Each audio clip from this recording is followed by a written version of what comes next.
Hello, good afternoon, everyone. I am going to have you guys sign in using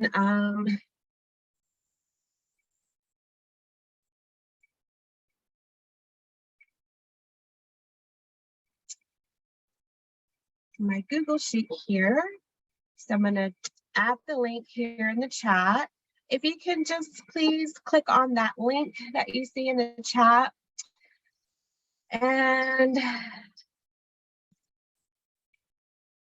let me know what your name is first and last, please. And then enter your RO number. Enter your name as it appears on your MLS so that I could go in after class and give you guys credit. And then it's also helpful to have your RO number as well.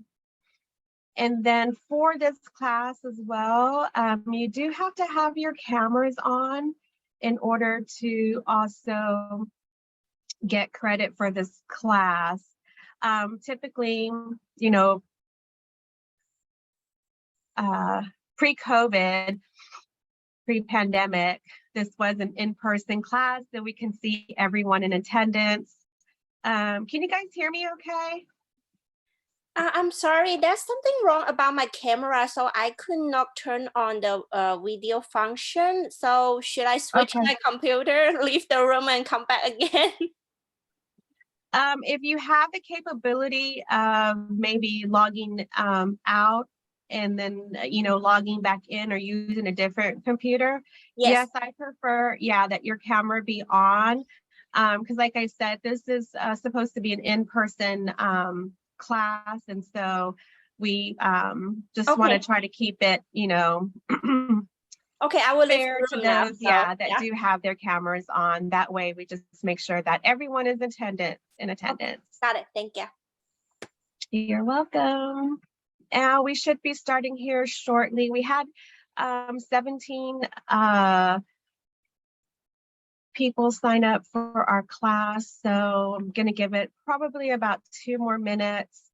That way it gives everyone time to fill out the sign-in form, and then those that are running a little late, give them the opportunity to join us.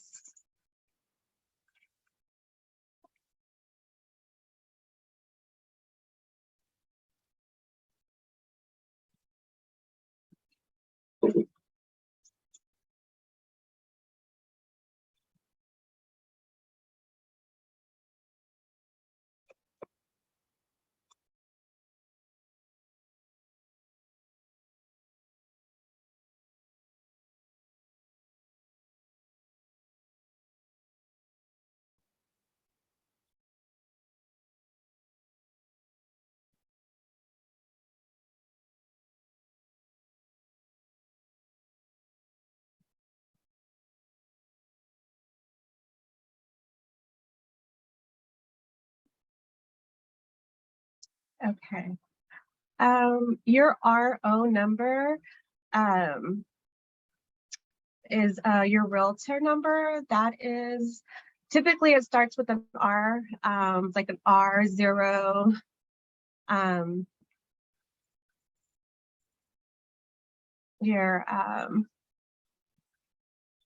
Got it. Okay.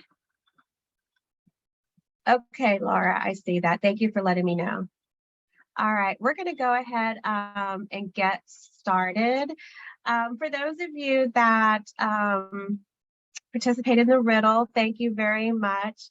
So the answer is, and some of you got creative with the answer. So the answer is, yes, there are no stairs because it is a one story.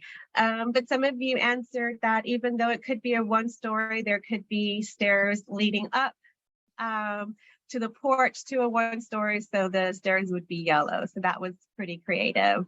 So thank you for that.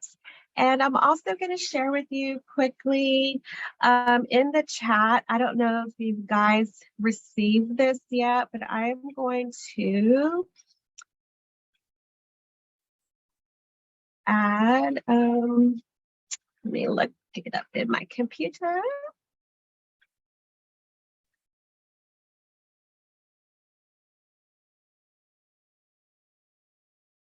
This is a welcome letter to Bridge MLS. You guys can click on it and save it to your computer. I'm going to open it up and just give you a quick rundown of it. Let me move it over to the screen so you guys can see it.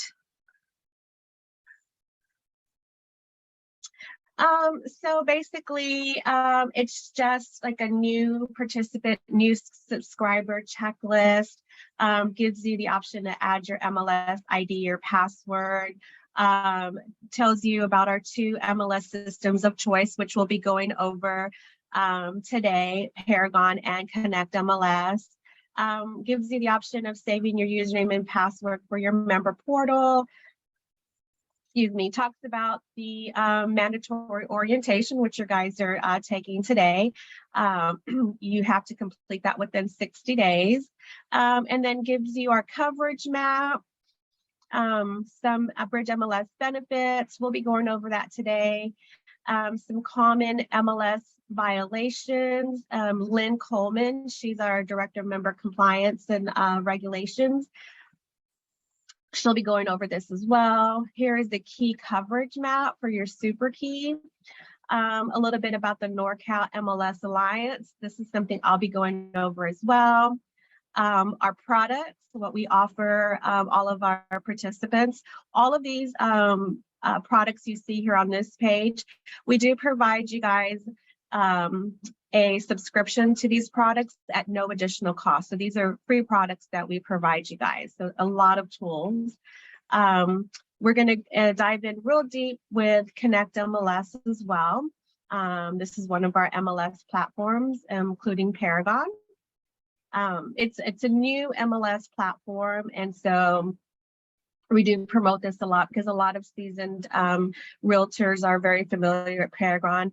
And so ConnectMLS does have a lot of new features that Paragon doesn't have. And so this is a little information flyer as well for it. So you guys can save that. I put that there in the chat for you. Yes, let me put in the sign-in sheet.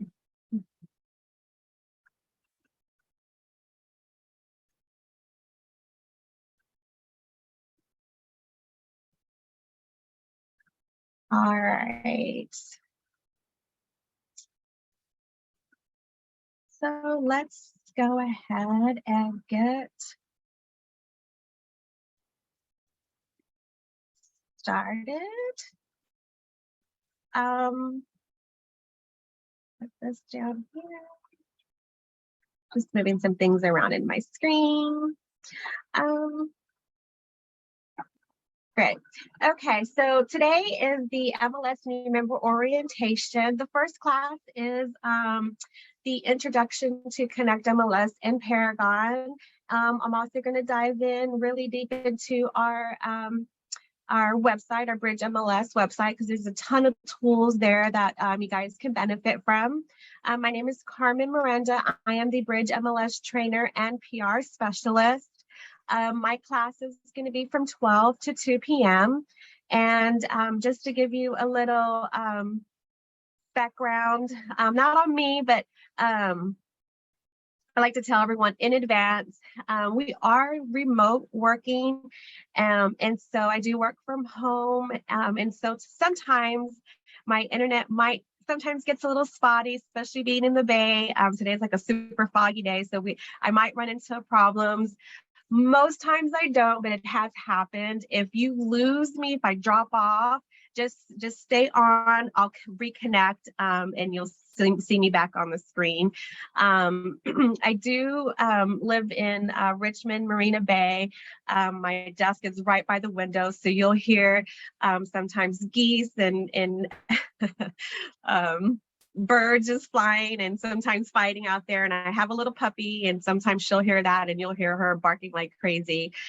She's well rested right now, so you may or may not hear her barking, but excuse her if you hear her. But that's just a little bit about the background noise that you might hear, so excuse that.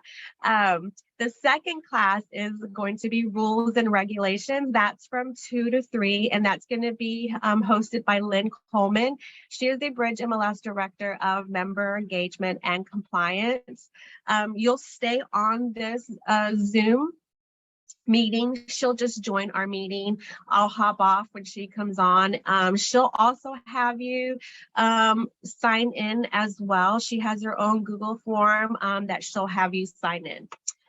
So let's go ahead and continue.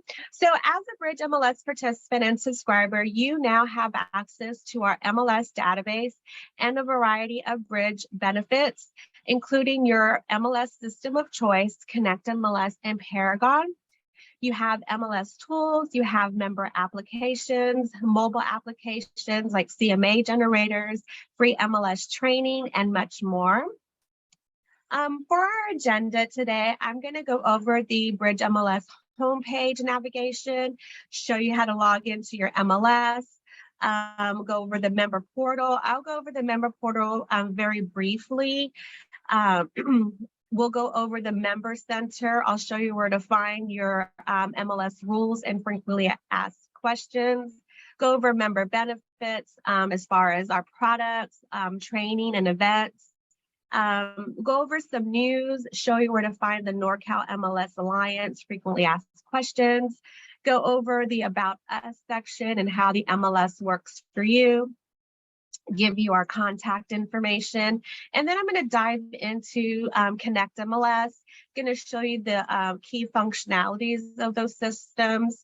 I'll dive into a real simple search, show you kind of how to utilize the search function in ConnectMLS, and then I'll go into Paragon quickly, kind of show you around Paragon, the key functionality, and then conduct a quick search on Paragon as well. And then again at 2 o'clock, Lynn will go on and show you rules and regulations.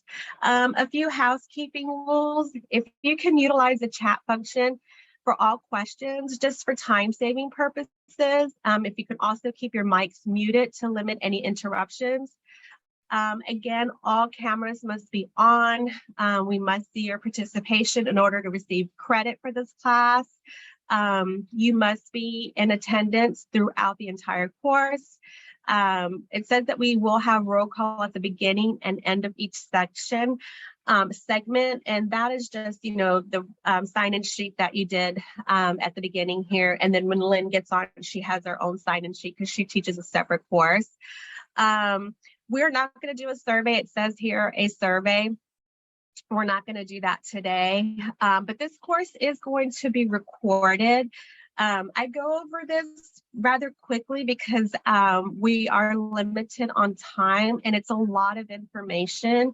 And so I record this, and that way I like to have like your full attention when I'm going over this. Because if you try to take notes as you go, you might miss something that I may have said. And I don't want you to miss anything.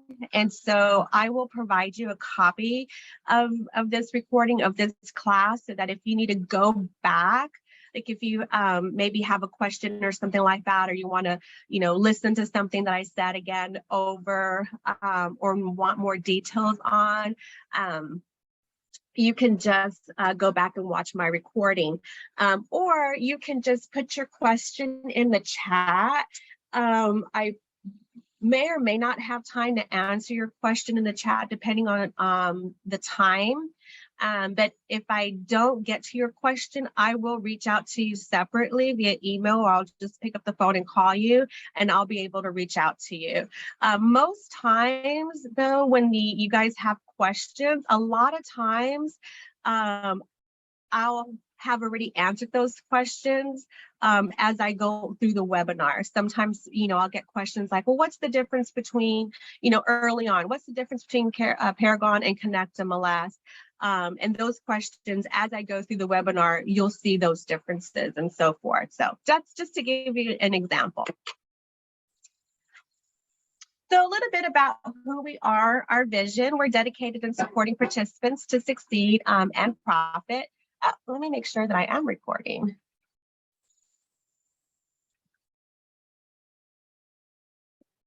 Oh, okay, I am recording. Yes, okay. Our vision is we're dedicated in supporting our participants to succeed and profit. Our mission is that we provide our participants access to reliable data through innovative technology. And we service 2 associations. So we service the Delta Association of Realtors and Bridge Association of Realtors. So I would like to know if you can put it in the chat which association you guys belong to. If you're a Delta Association Realtor or a Bridge Association a Realtor, put it in the chat, because I like to go back and look at it to see who's who. And so Bridge MLS is the leading MLS source in the Northern California Bay Area region, with access to over 10 MLSs, providing more than 80% state coverage. So Bridge MLS has 2 systems of choice. Both systems house all of the Bridge MLS data. So our members have the option to choose a primary MLS option, or they can toggle between both systems.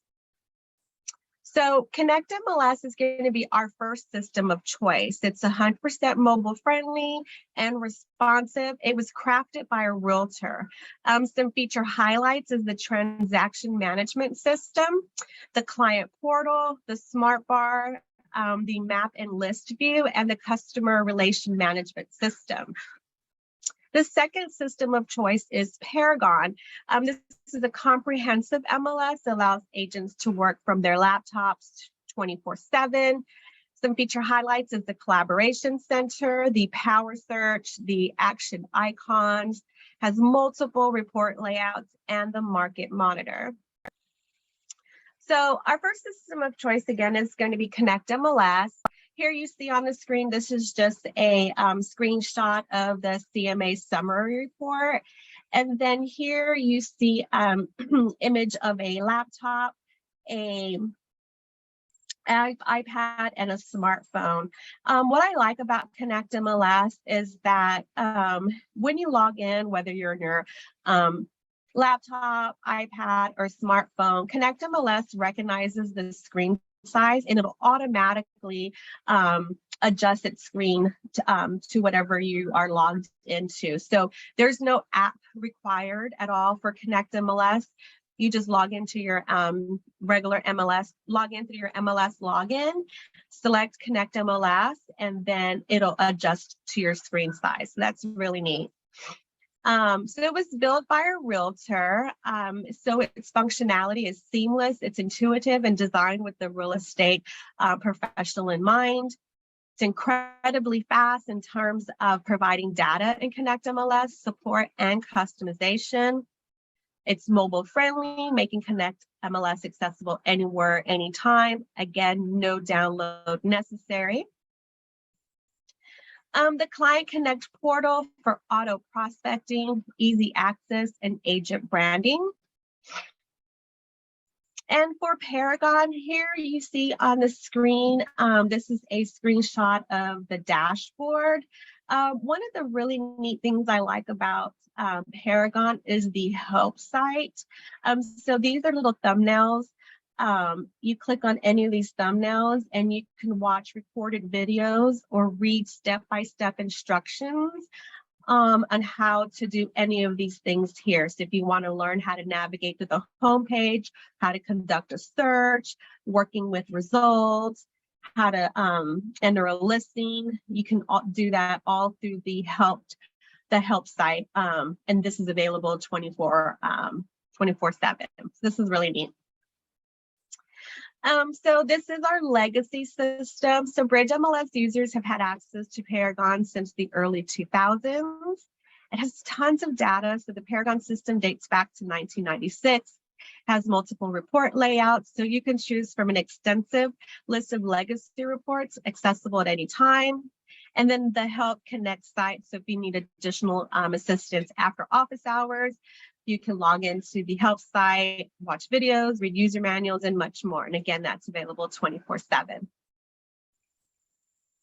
So what is the NorCal MLS Alliance? So this is a coalition of 7 leading Northern California MLSs.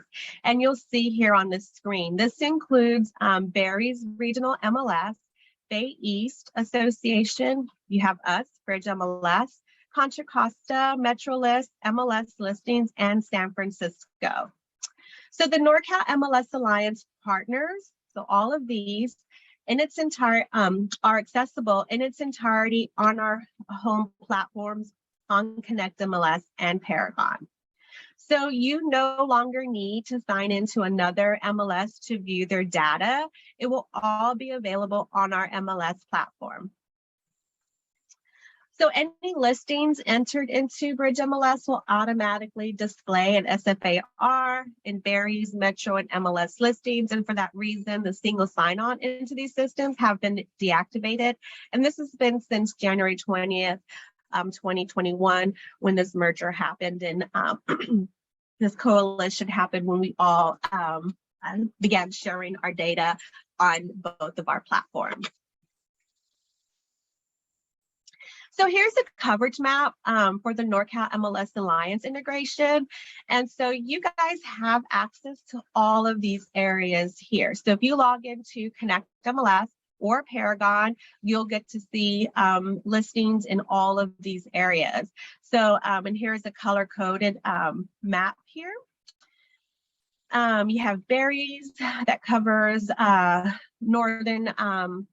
the North Bay here. You have Bay East, Bridge MLS, and CCAR here in the East Bay.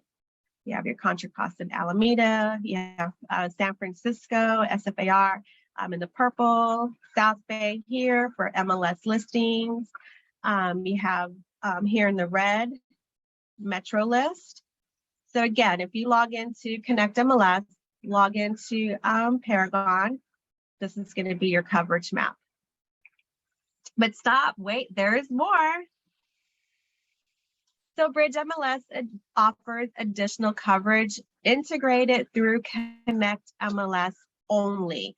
So if you were to go into ConnectMLS, you're going to have access to 4 more MLSs. This is not part of the MLS Alliance, the NorCal MLS Alliance. So logging into ConnectMLS, you're going to have access to CDAR, which serves Riverside County, Mecca, Coachella, Palm Desert, Palm Springs, much more.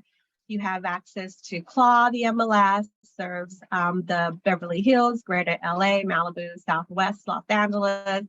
You have CRMLS, which covers tons of partials here, Lake County, Glenn County, Orange County here, Riverside County partials, some San Diego County partials, and CRISNet. So you have Ventura County, including the San Fernando Valley and Santa Clarita County.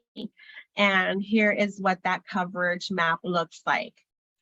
So this is why we say that, you know, we offer 10 plus MLSs covering about 80% of California, and why we consider ourselves, you know, one of the #1 MLSs, you know, in the Bay Area, because we give you access to Southern California which we're really proud of because, you know, in most cases, you know, when you're working with a client here in the Bay Area that wants to relocate to Southern California, you know, because you have ConnectMLS and you have access to these areas, you know, you could possibly still help them instead of referring them out to any agents, or market yourself in these areas for anyone that is moving to the Bay Area.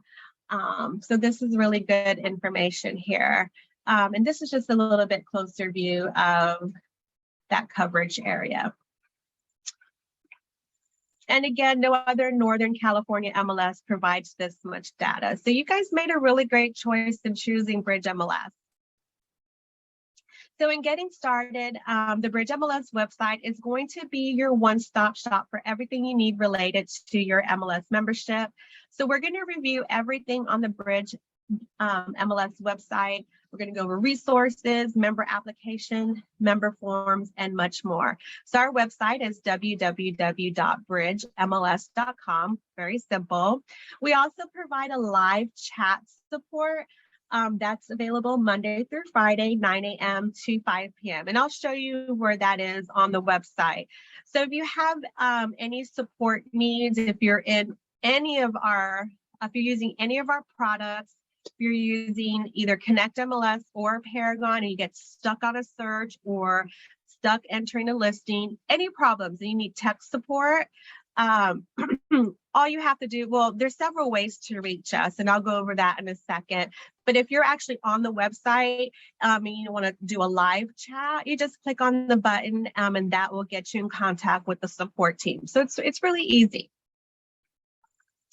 So we also like to keep in touch with you and stay connected to our social media. We're very active on our social media. We have a Facebook, we have an Instagram, we have a YouTube channel, we offer podcasts, and we do newsletters as well. We send them out every 2 weeks, monthly and every 2 weeks, where we send out a lot of information like what's going on in the real estate world. We send out like NAR news, CAR news, but we don't like to bombard you guys with a lot of emails. So what we do is we keep all of our news and what's going on in the market, events and so forth, all on our social media. We are very active on our social media. So I highly recommend if you have an Instagram, if you have a Facebook, if you have a LinkedIn, if you have a Twitter, follow us, like us, and on those things. That way you can stay up to date on what we're doing. And especially YouTube as well. On our YouTube channel, we have a lot of pre-recorded webinars. There's also my latest webinar on there for the new member orientation. So if you want to look back at a previous new member orientation that I've hosted, it's on there. If you want to look at a course for ConnectMLS or Paragon, it's on there. So our YouTube channel is really good as far as like the learning library. And then the last thing I wanted to show you is your MLS compliance staff. We're available Monday through Friday, 9 a.m. to 5 p.m. This is moi, again, Carmen Miranda, your training and PR specialist. Here is my email if you want to jot that down. Really easy to remember. It's carmen@bridgemls.com. My phone number is 510-848-4297.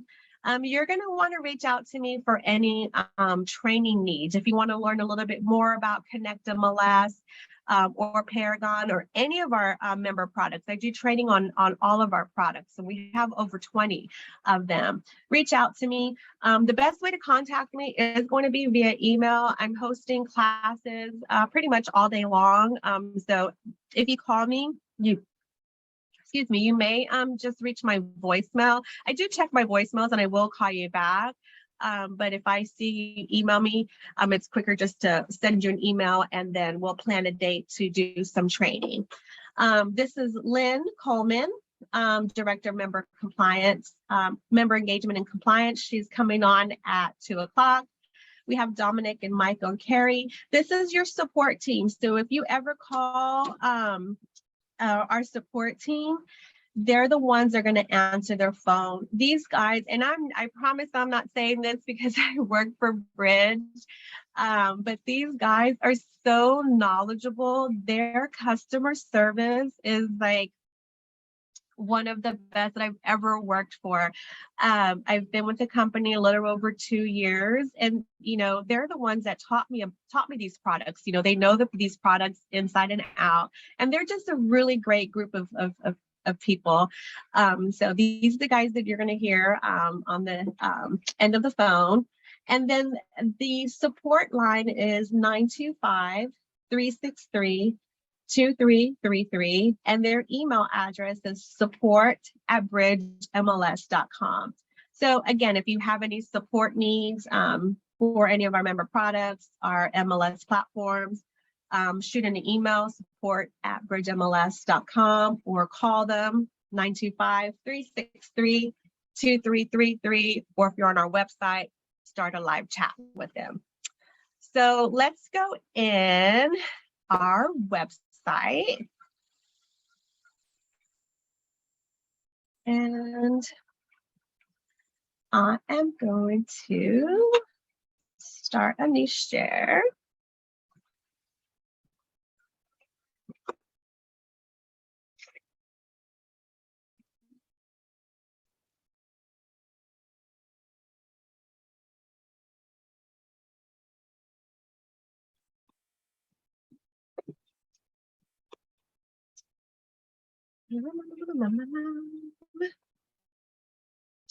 Sorry if you guys can hear me. I tend to talk to myself when I'm looking for something on the internet. I find myself doing that, and it could be any song. It could be something I make up in my head. It could be a Christmas song. Okay. Here we are.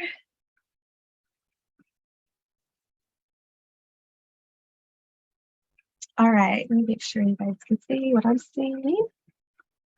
All right, this is our website here. And this is our home page here. You have your MLS login right here at the top. This button here for ConnectMLS. If you want to just directly go to ConnectMLS, then we just give you a quick login link here. This is the link to your member portal. This link, home search, this is going to take you to Home Snap. We do offer Home Snap. I'm just going to click on it and show you where it takes you. So I'm going to click on that.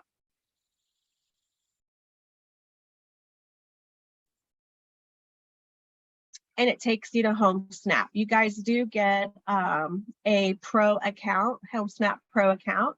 So make sure that when you go in any of these member products that I show you, when you first set up your account, it will ask you what MLS you are a participant with, and just make sure you select Bridge MLS, and then that way they know, and then you'll get that free subscription. And then some of our products will offer like upgrades and so forth. If you do choose to upgrade it, there is an additional cost, but by you being a Bridge MLS participant, you do get a discounted rate if you want to upgrade any of your subscriptions. So that takes you to Home Snap. If you click on Home Search, we do offer 2 quick links. If you're a Delta member or a Bridge member, you have your quick links there. Before I go into these tabs here, because we're going to dive into these pretty detailed, I'll show you here. We have this ticker. This is going to show you recent news, and this here, this is our Bridge MLS news video. Every month we put out a news video. Typically it's not going to be more than 5 minutes long. It's also posted on our website. So I highly recommend that you watch this video if It gives you a lot of information. It gives you, like this says MLS updates. It gives you CAR, NAR updates, any changes, any upgrades or any updates to any of our systems. So yeah, definitely go in and watch this video. It's always going to be posted here for sure. And on our, we don't email this out. It's going to be here on our YouTube channel and then on our social media accounts as well. Gives you a little about us information here. If you scroll down, we have some flyers about our upcoming events and training. Our ConnectMLS coverage map that we went over. So this coverage map is going to show you the NorCal MLS Alliance, and then it's going to show you the additional 4 other MLSs through ConnectMLS here at the bottom. And then down here, oh, they're at lunch. Okay, it's 12:30. It says offline, but this is where we have our chat with the tech support here. So if they were online, you'll see it'll say online, and then you can chat with them. So back at the top here, this is a quick link to my training and events calendar. So I'm going to click on that. It's going to take you to the events and training calendar. You'll see some flyers here where you can register for any of my classes. And then my calendar as well. This is for October, but if you click on this little arrow, I have some classes up for November already. Click on any of these, and then you can click on the registration link to register. Go back home. If you want to book an office exclusive training, you can do that by clicking on here. This is just going to give you my contact information, tells you we can customize any training if you want to tailor it to any specific needs. And this doesn't really have to be like an office training. It could be, we could do a group training, or this could just be like a one-on-one training. So if you need to reach me for any training needs, you can do that. We have some recorded sessions here. And then this is our training center as well with some more training information.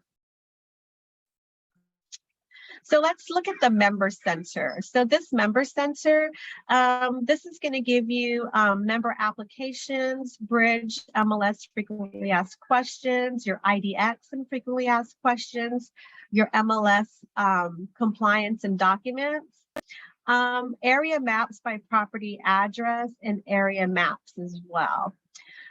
So let's look at member applications. So here it's going to give you instructions on how to upload these, or download rather. So it's going to give you like subscriber forms, profile and office change forms, some participant forms, some miscellaneous forms like your broker property release forms, MLS committee requests, credit card authorizations. So here you're going to find some helpful forms. And MLS compliance documents, this is super helpful here.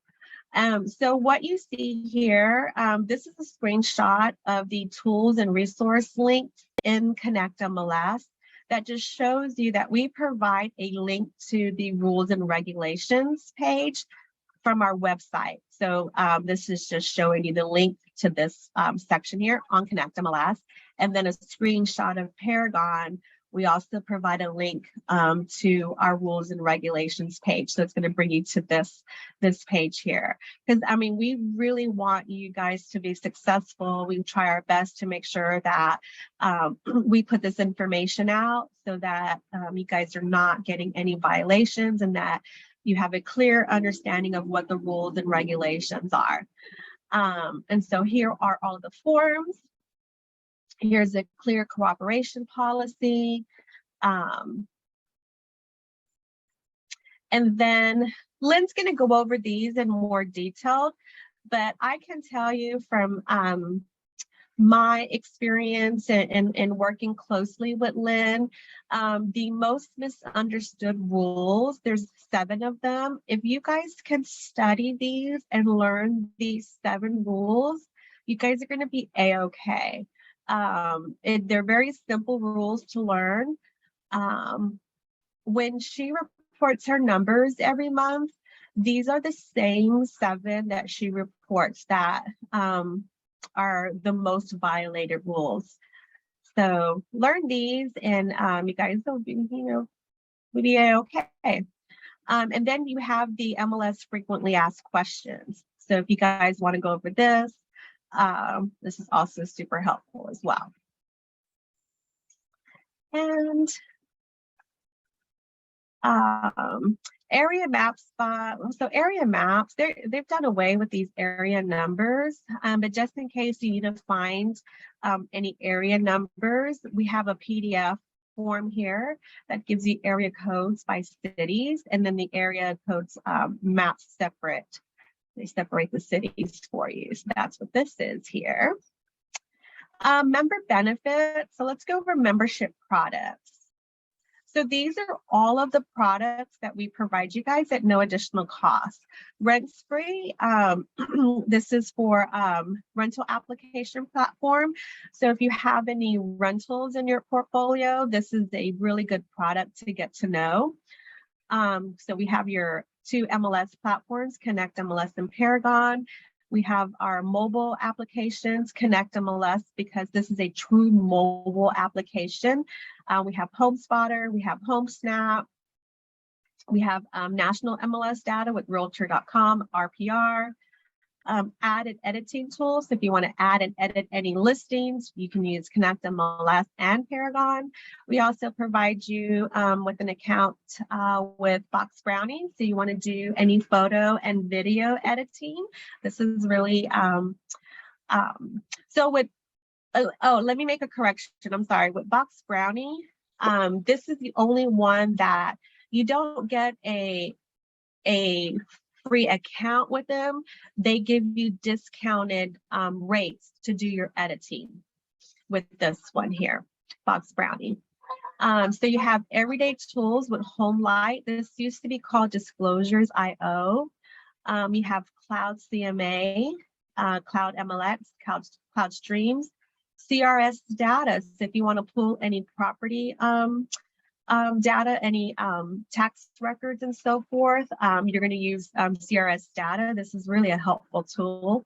You have showing time. And then you have some additional resources here. New Home Professional, New Home Source Professional, Rate Plug. I mean, the list goes on. You guys have so much. Rate My Agent is also a very popular tool that we offer.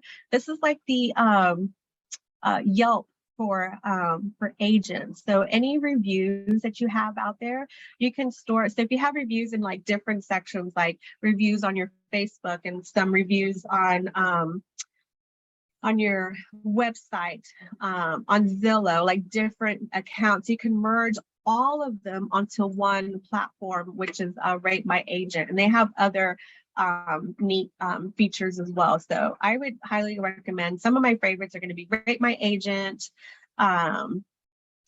CRS data, like Showing Time. Well, Showing Time is that's how you. This is what the tool that you use for showing listings. Cloud CMA, absolute favorite. HomeLight's also really good. Of course, we have our ConnectMLS and Paragon. HomeSpotter, get to know HomeSpotter, HomeSnap, Rent Spree as well. If you haven't, I would do some research. This is just my opinion. If you haven't done the research yet about the market, the rental real estate market, do that research. I hear it's booming. And if you want to take advantage of that, utilize Rent Spree for that. And let me show you the training center real quick, because we do have a class on Rent Spree. I believe it's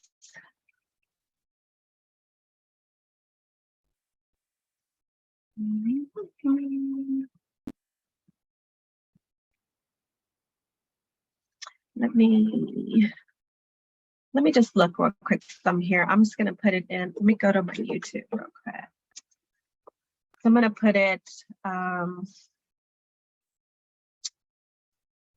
see it here. I'll just put it in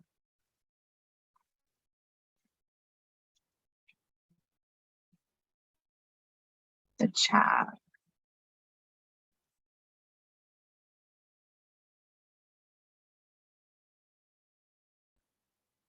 This isn't the beginning. This is not the introduction to Rent Spree, but this is you do get a listing page and an agent profile with Rent Spree. So this is a good one to listen to. So let me copy this link and post it in the chat. And then guys, take a look at that. Okay.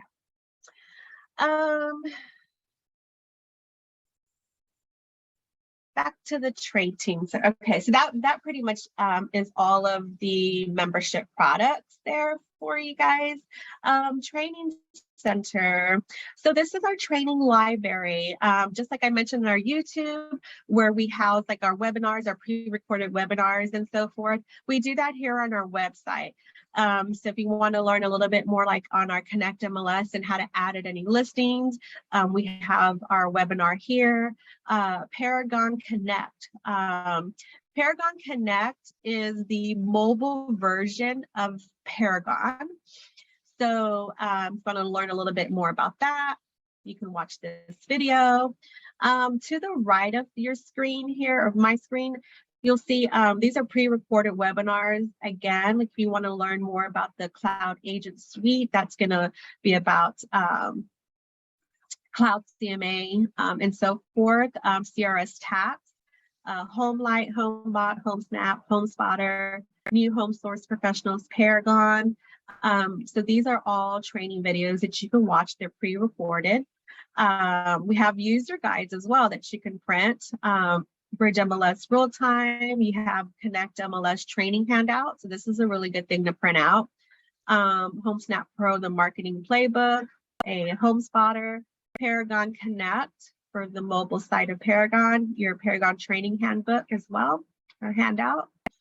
And then these are live sessions. So these are the classes that I host. So again, if you click here, this is where you'll see my events calendar and sign up for any of these classes. And then we have here some short videos on instructional videos on how to do utilize some of our products. And then our news. So if you click here, this is some of our Bridge MLS news, our podcast. If you want to learn a little bit more about the NorCal MLS Alliance, I'm going to click on that. Here's all of the information. We have some pre-recorded YouTube videos from when we first started, when we first launched as and you can watch some frequently asked questions. And then at the bottom here, if you want to visit their link and really dive into that, if you're curious, you can click on that link and it'll take you straight to their website. And here's the About Us section, our board of directors, our MLS committee, our MLS staff. You can click on those and get to know about us a little bit more. How the MLS works for you. This is a really good section to look at and read. I highly suggest that you do that for both the buyer and the seller. So especially if like you're a new agent, this will give you like the tips on how to sell yourself as an agent that basically like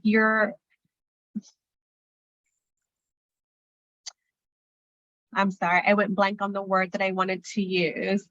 So just to give you an example, so like this basically will give you the tools and the information to teach your clients or to show your clients that you're an agent that's like in the know because you have access to the MLS. And then it like breaks it down for the client. And that way the client understands that there's a difference between working with an agent that has so much information, like access to the MLS, versus them going on Google and Googling their information, or going on Zillow, or, oh, I can just look for it myself. Like, how many times have you ever, I know it's happened to me because I'm not a realtor, but I have access to the MLS, and I've talked to friends and they're like, I wonder how much this house costs, or I've been interested in this house. And I'm like, oh, let me look it up for you. I have access to the MLS. And they're like, oh, I could have looked it up too. I'll just Google it. And they really think that they can get all that information, and they don't know the value it is working with an agent that has access to the MLS. And so going to this and reading it, you just click through it. There's just so much, like, tell me more. There's also like for the buyer and for the seller, if you click on any of these, it gives you more information. For each of those, this website, because this is not our information, this website gives you like I think a minute and 30 seconds, maybe a 2-minute YouTube video that you could embed in your website or in like your social media, like your Facebook, that explains how the MLS works and how important it is to work with an agent. So basically helps you sell yourself and the MLS for the client. So I just think this is like super knowledgeable, helpful. And that is it really for our website. I'm going to give you guys I'm going to give you guys a break because we're going to be sitting here. I mean, you guys are going to be sitting here for, 3 hours.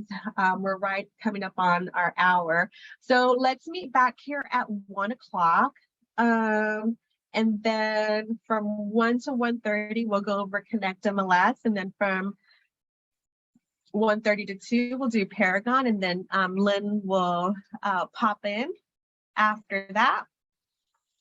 And so we'll see you back in at 1. So if you want to, take a bathroom break, get some snacks, something to drink, stretch, do some jumping jacks, see y'all back here at 1 o'clock.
Okay, is everybody back?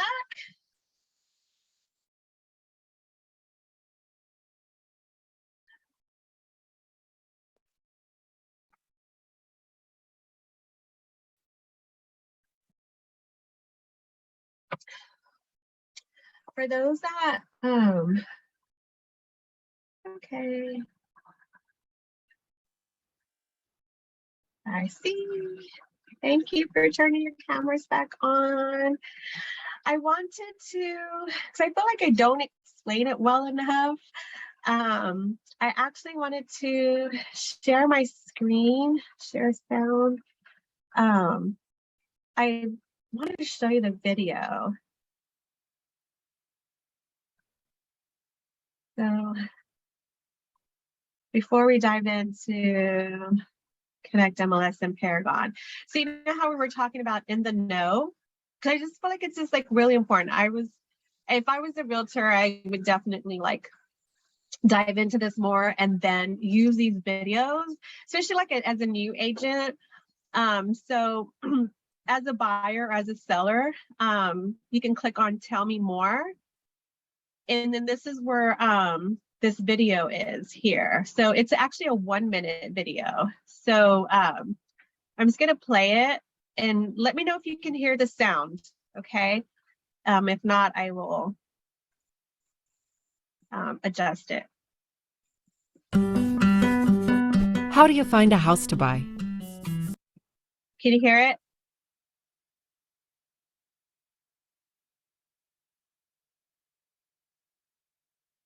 Did y'all hear it when it started? Yes, okay, sorry. I didn't see your screen. Okay. Awesome. Sure, you go to websites. You download apps. But where do they get all their information? And how do you know that information is even accurate? It all starts with the multiple listing service. The multiple listing service is where real estate agents working with home sellers share property information with real estate agents working with home buyers. They do this under rules that ensure accuracy and transparency. Oh, and once you find that home to buy, how do you know how much to offer? Asking price? More? Less? The multiple listing service contains up-to-the-minute information on sales prices that your agent can use to advise you. The multiple listing service. It's how you and your agent are in the know.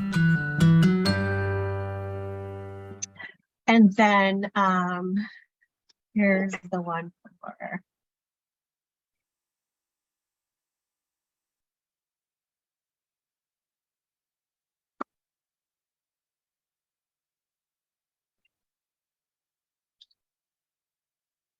oh.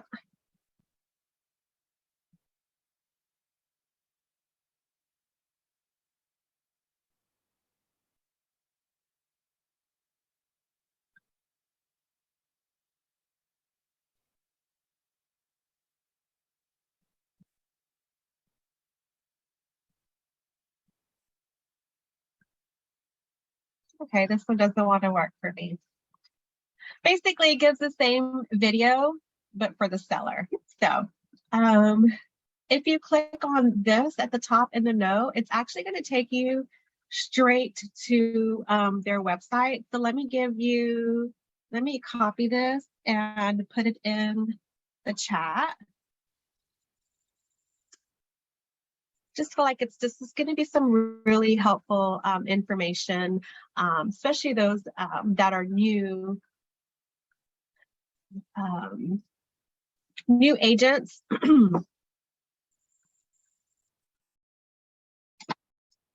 Help you guys market yourself. All right, so let's go in and get out of here.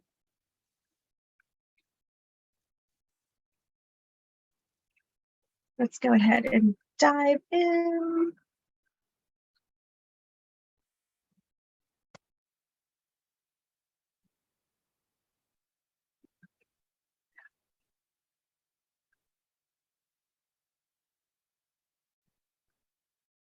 I'll just place all my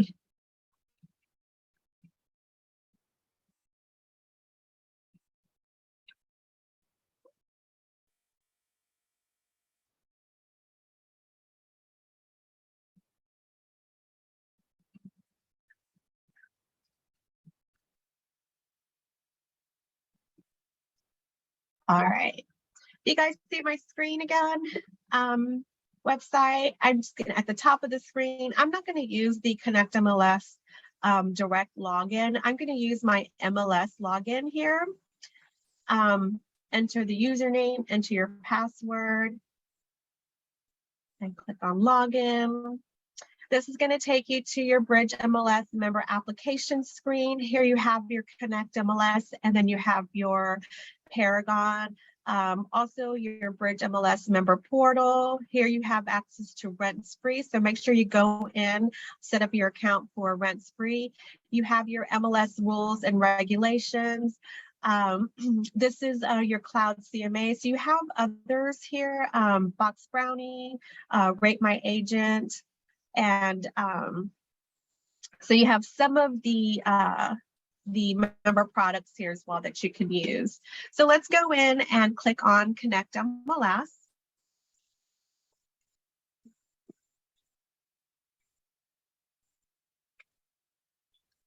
And here you see on the dashboard, you see here at the top of the screen, you have the toolbar. And then on the dashboard, you have these little squares we call widgets. So I'm going to go over the toolbar first, and then I'm going to go over each of these widgets with you one by one.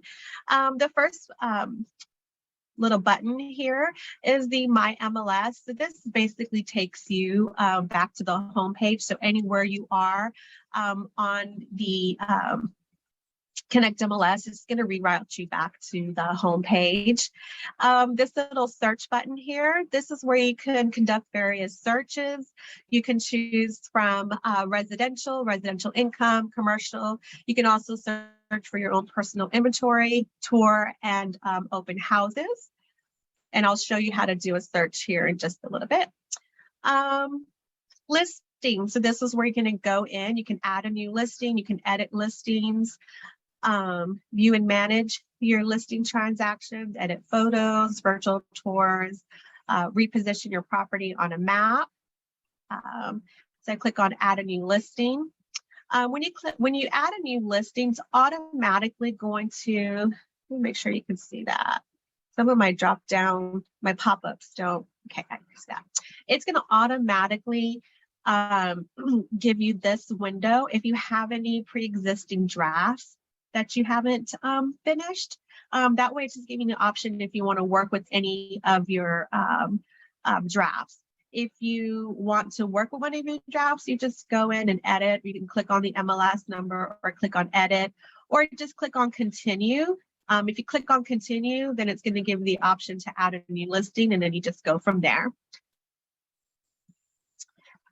The next one over, this is your reports. This is where you can customize and generate various reports like CMAs. You can personalize report templates. You have your financial tools here where you can calculate closing costs, loan payments. You can do net proceeds.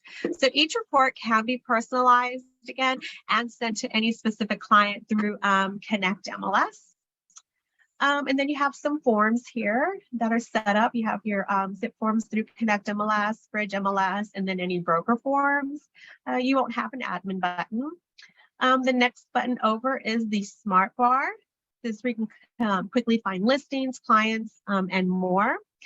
So the Smart Bar works as a smart tool that allows you to search up to 5 different categories. So you can put in a listing number. You can put in multiple listing numbers. You just separate those listing numbers with a comma. You can put in a listing address. You can put in an agent name, a license number, a client name, an office name. What I really like about this Smart Bar, it's so helpful, is that it stores the recent history that never ever erases. So the recent history is here along with the date and time stamp. So you'll see your any searches that you've conducted, any listings that you've entered in the system. I have a client here that I did a search on. So you see, I mean, it's just endless. So this is really good for like multitasking, or like if you're working on the go, say you're at at your office, working from your laptop, and you're actually working with this particular listing, and you're out and about, and you happen to get a call, or you need to go in and edit this listing, and all you have is your phone, you can log right into ConnectMLS.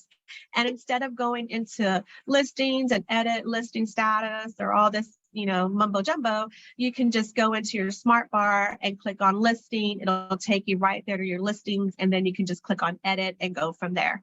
So that's a really good, helpful tool, that smart bar there.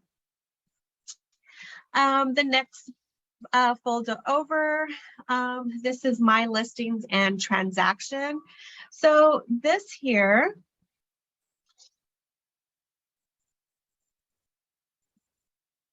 let me change this to say, so you can see. Oh, okay. So this provides a centralized location where you could communicate and collaborate with buyers, sellers, and real estate service partners without ever having to leave ConnectMLS.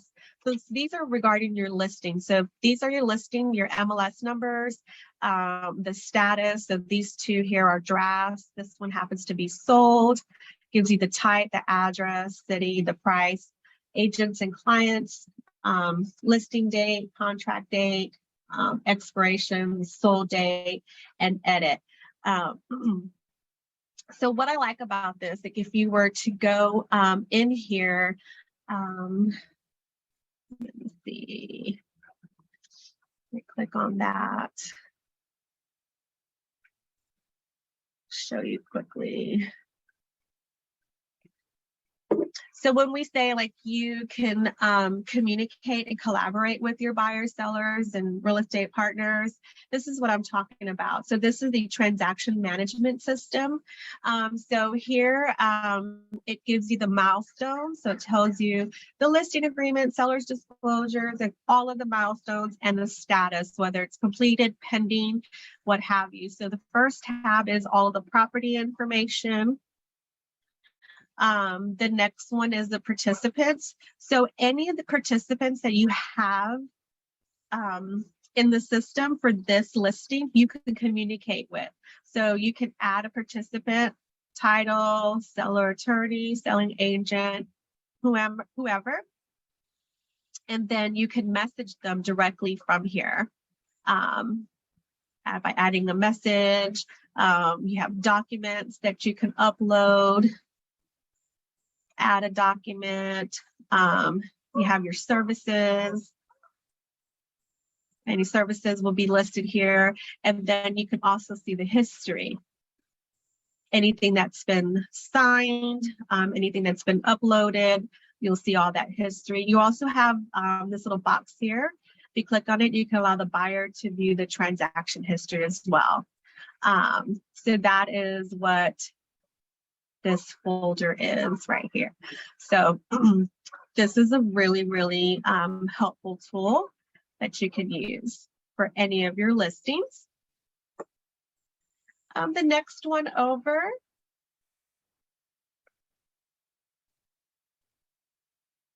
This is for your clients. So there's two ways to view your clients here. So you have like a spreadsheet view of your clients, status, the client type, whether buyer, seller, client, family, relative, a quick link option to email them, their ID number, the date that that client was created, this login. So when you enter a client into the system, it automatically sends that client,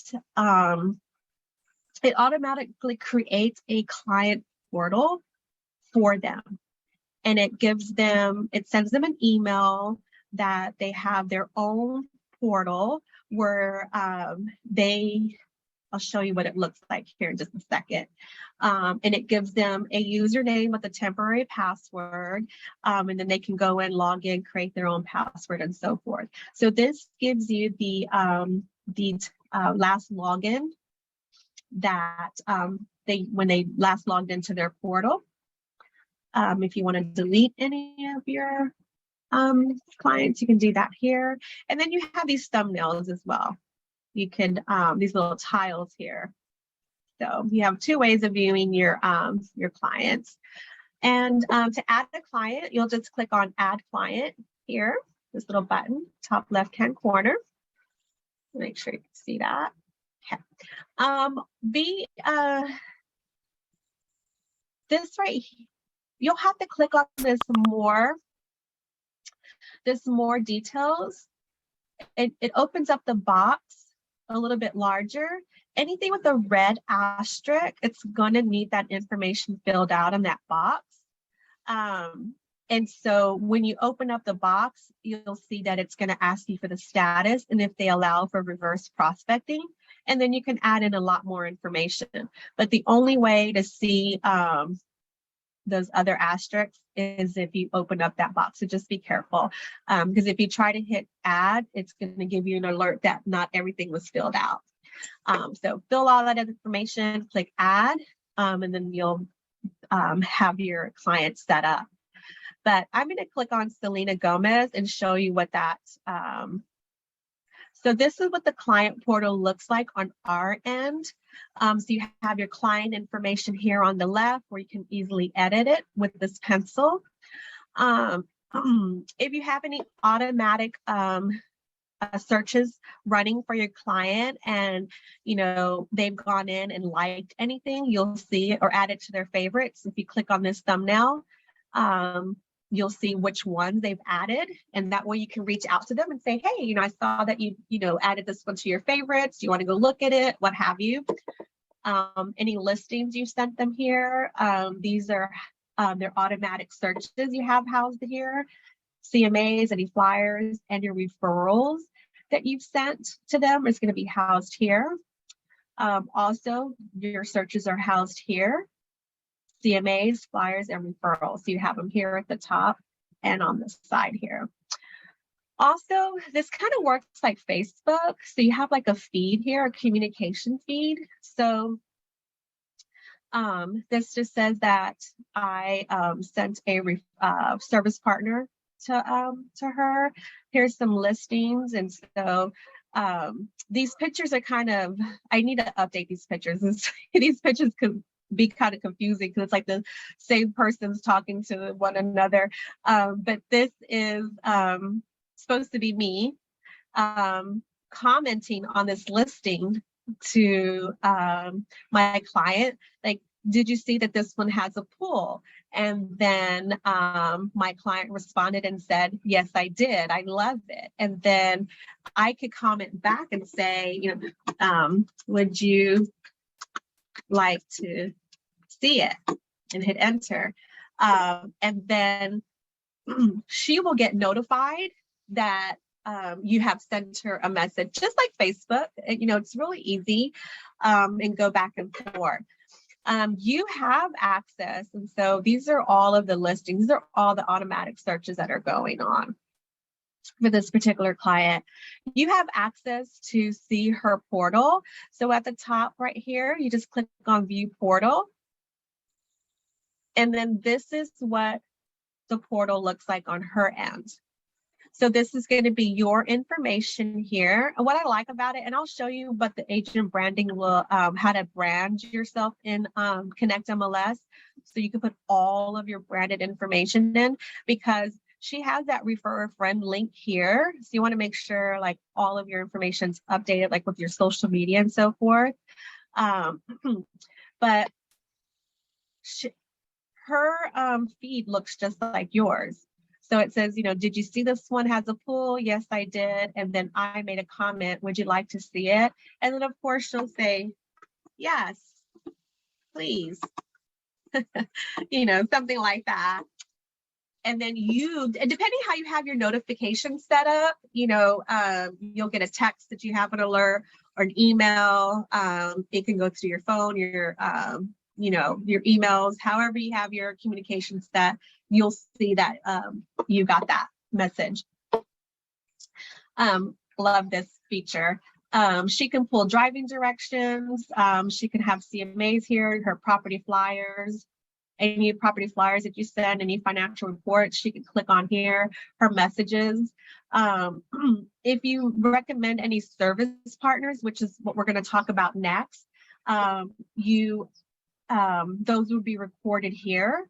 So it says like below are some service partners that I'm recommending to you who can assist you with your real estate needs. Please feel free to contact them. And so she can click on here. So what I like to recommend to, in my classes is that any service partners that any new client that you set up in the system, immediately after you set your client up, they're gonna get, let me log out of here. Okay. They're gonna get their link to their client portal.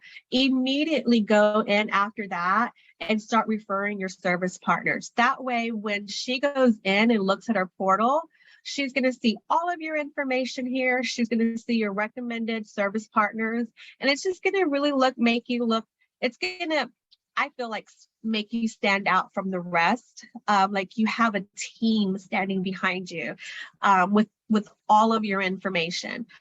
And so that leads me to the next thing here, which is, so we're just talking about my clients, my service partner here. So here are my service partners. So I have landscapers, home improvement, appraisers, inspectors, loan officers. You can have, you name it. This is like your Rolodex. This is like people that you trust in the business.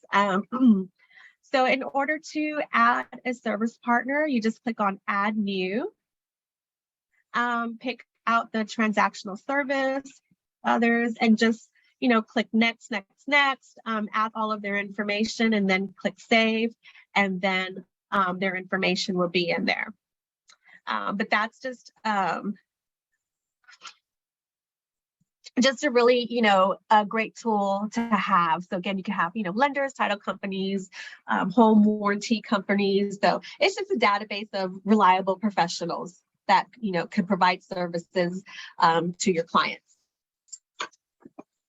And so the next thing is the prospecting manager. So if you were to have any active automatic searches, those would be saved here. If you want to conduct a new one, you can just click on this one and then do your automatic search. And then again, it'll be saved in this area here. The star, this is what we call my favorites. This works like a shopping cart. So you can gather listings from different areas of ConnectMLS and add it onto one location. So that way you can create reports, you can send emails, all from just one location. CRS data, CRS tax, you'll kind of hear it called both things. You can pull directly from the county assessor's office where you can verify property information. Again, this is a product that we provide to you at no additional cost. When you first log into this, just make sure when you're signing up, select Bridge MLS as your MLS provider, and then just go from there and continue setting up your account. But I'm just going to show you what it looks like. So you have all of this information readily accessible to you. So you can pull reports, pull comparables, facts and figures. We got all of this here for you. Prospecting.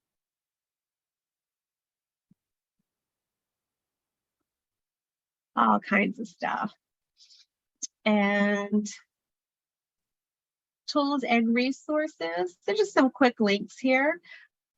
We talked about this on the website, the quick link for Bridge MLS rules and regulations. There's two sections where you can find your tools and resources. So it's this button here, and then Bridge MLS rules and regulations. And then you have some quick links as well here. This little tab, close this. This is so that you can open up a new workspace. I believe you can open up to 3 different workspaces. And this just allows you for multitasking. That way, let's just say like you're working, you're working in your transaction management system, and you're busy working on this. You get a call, client wants to know about a certain automatic search. You can just go and open up a new workspace.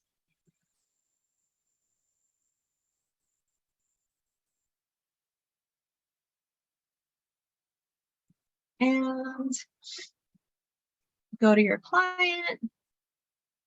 I'm just going to go back into Selena. And then maybe comment back with her. Here's where I had made that comment, like, would you like to go see it? And she said, yes, please. Like, it tells you the timestamp as well on there. And then go back and finish doing your business here. So that's really convenient as well. The help section, this little headset with the question mark, click on Help Center. So if you need additional, let me do a new share. I don't think you guys can see that. Here we go. If you need additional help, because we're just about done here, I'm just going to show you quickly the home page and then do a quick search, and then we're going to dive into Paragon. But if you need some help, you can utilize this section here. You can search the knowledge base, kind of like Google, or you can use the online manual. If you click on online manual, you have all of these topics here, like getting started, smart bar, listings, reports, search, transaction management system. You want to learn a little bit more about that. But it's really neat because like, let's do search. And then it'll tell you like search overview, basic listing search. Click on that and it gives you step-by-step, really easy instructions with screenshots. So I feel like this is like really, really helpful. And then if you want to learn like how to do a map search, you can click on here and just say like map search. And then it's going to give you a list of different like topics that you can look through to see which one you want to learn. You can do like video, search, map view. And then this is a tutorial, like the 3-minute tutorial on how to conduct a search with the map view.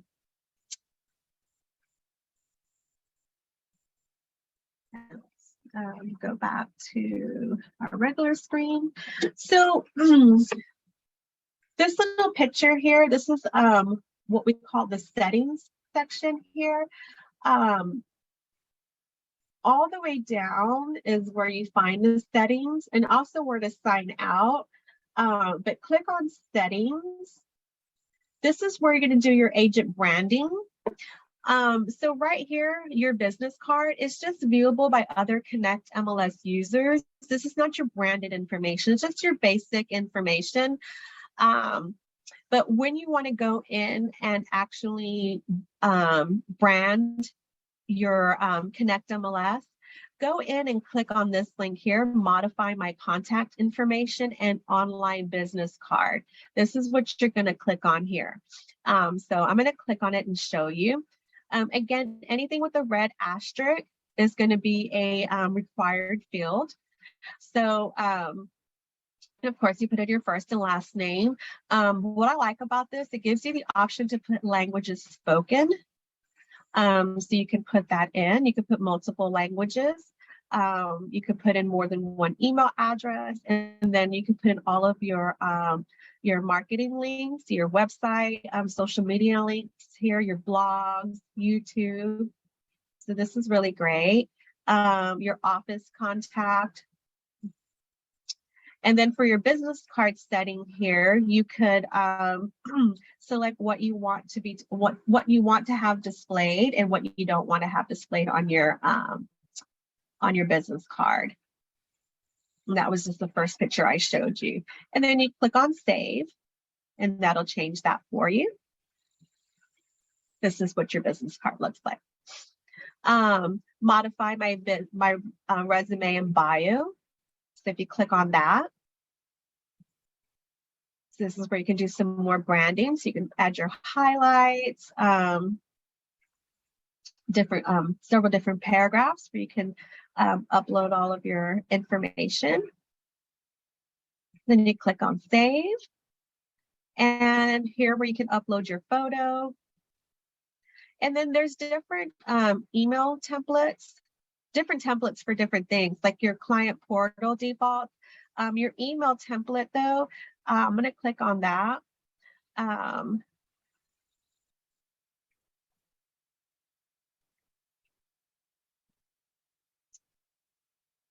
This is going to give you the option to choose the system default or your own email template.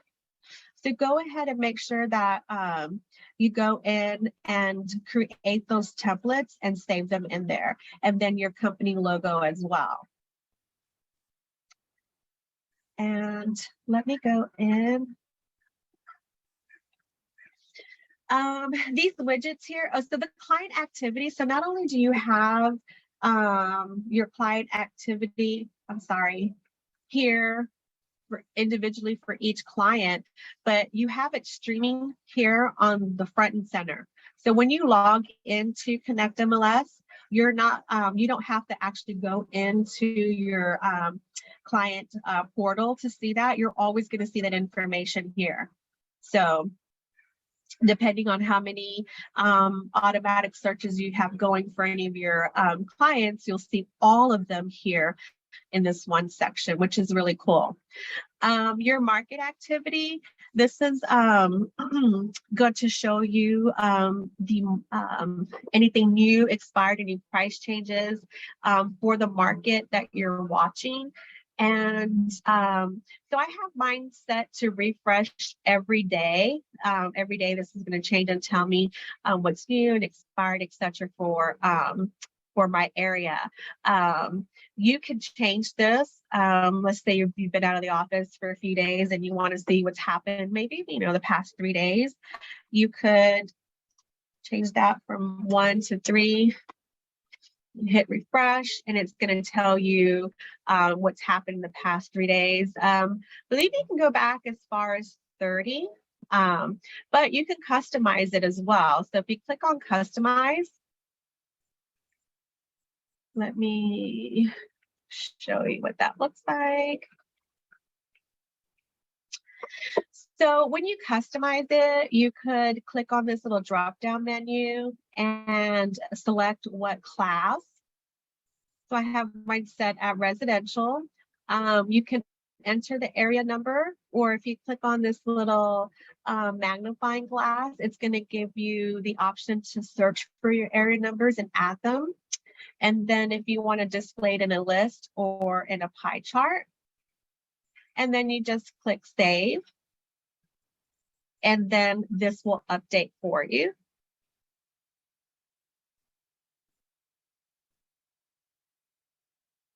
And then again, you have your tools and resource links here with a quick link to Bridge MLS rules and regulations. So you have that here, and then you have it here as well.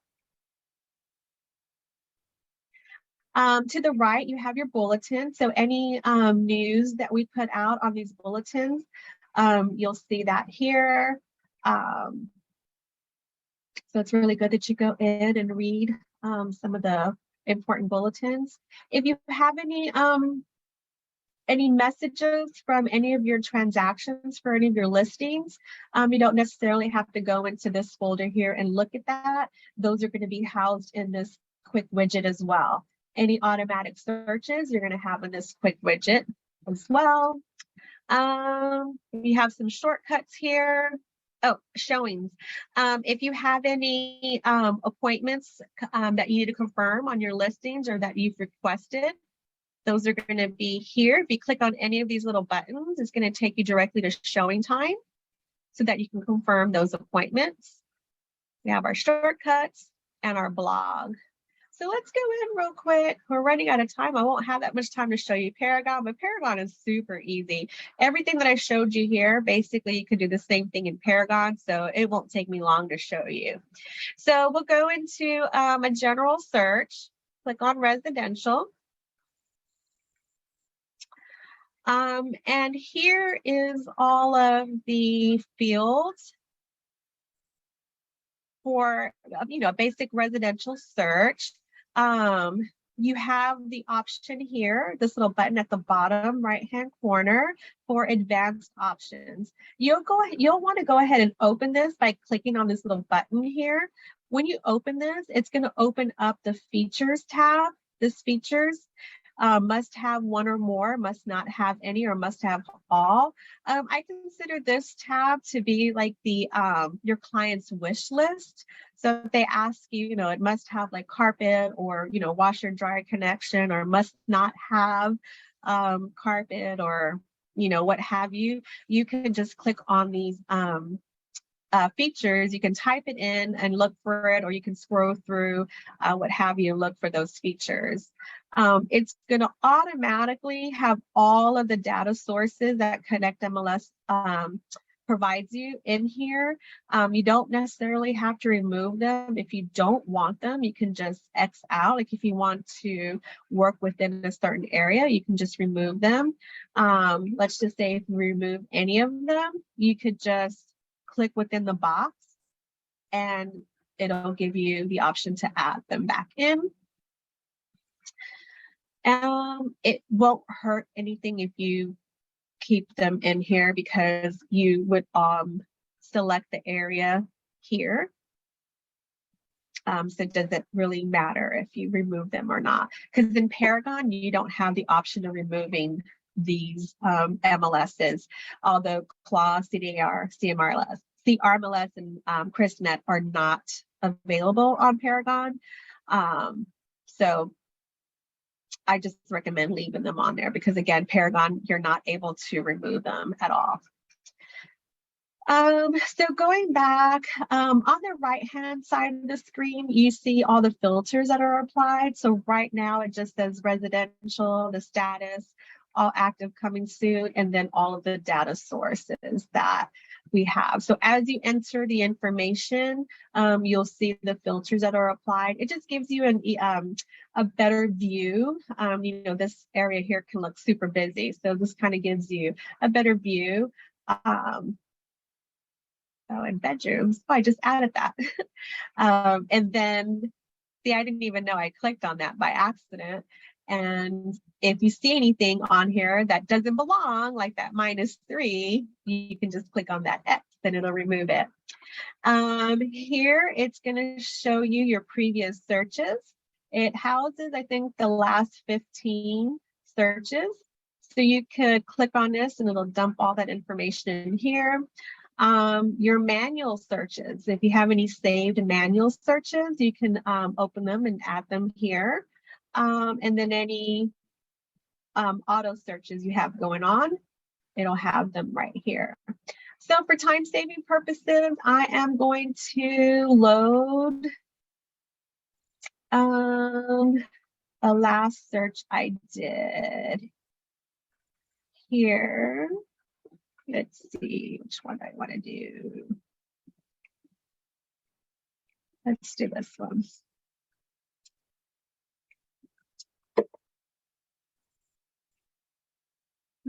Not that one. Here we go, this one here. Okay, so this one is a residential, all active, coming soon. We're doing it in Oakland. Price range is 1.2 million for 1 bedroom, 1 bath, max. And let's add a building type, because right now I'm at 69 matches. So let's add a building type. So I'm going to do detached. That brought it down to 9.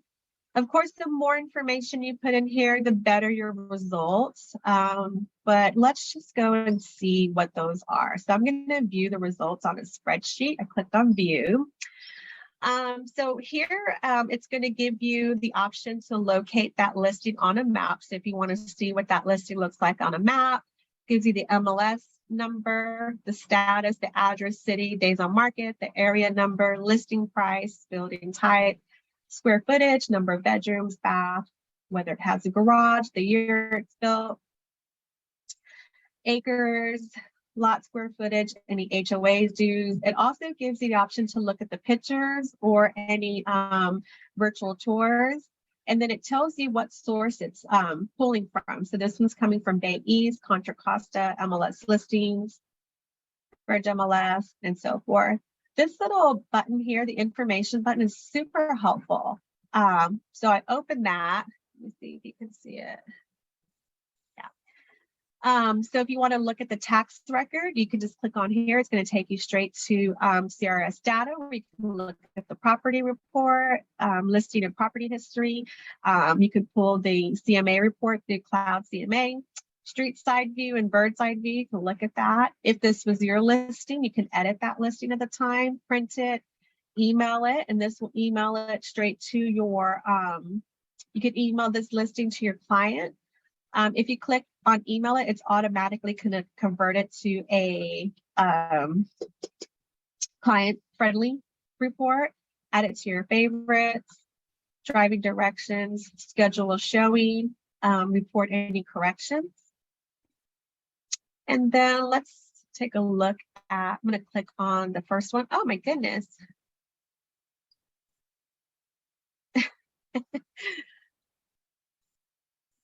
Let's look at this one. That was weird. Okay.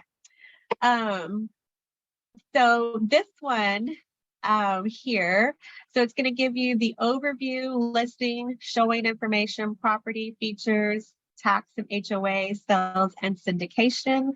So you have all that information here, the overview, confidential remarks, listing information here, showing information, it's clickable. So if you need to schedule that showing, property overview. So this is the MLS report. And then you can click through the pictures as well, if you need to. And then it also has that information button here. So if you click on that information button, it's going to give you all of the same information. And then if you want to see what the report looks like, the client-friendly report, you can just click on here, and then it takes all that confidential information apart. So that pretty much sums up ConnectMLS. Let me dive in to Paragon real quick and give you a quick tour of Paragon.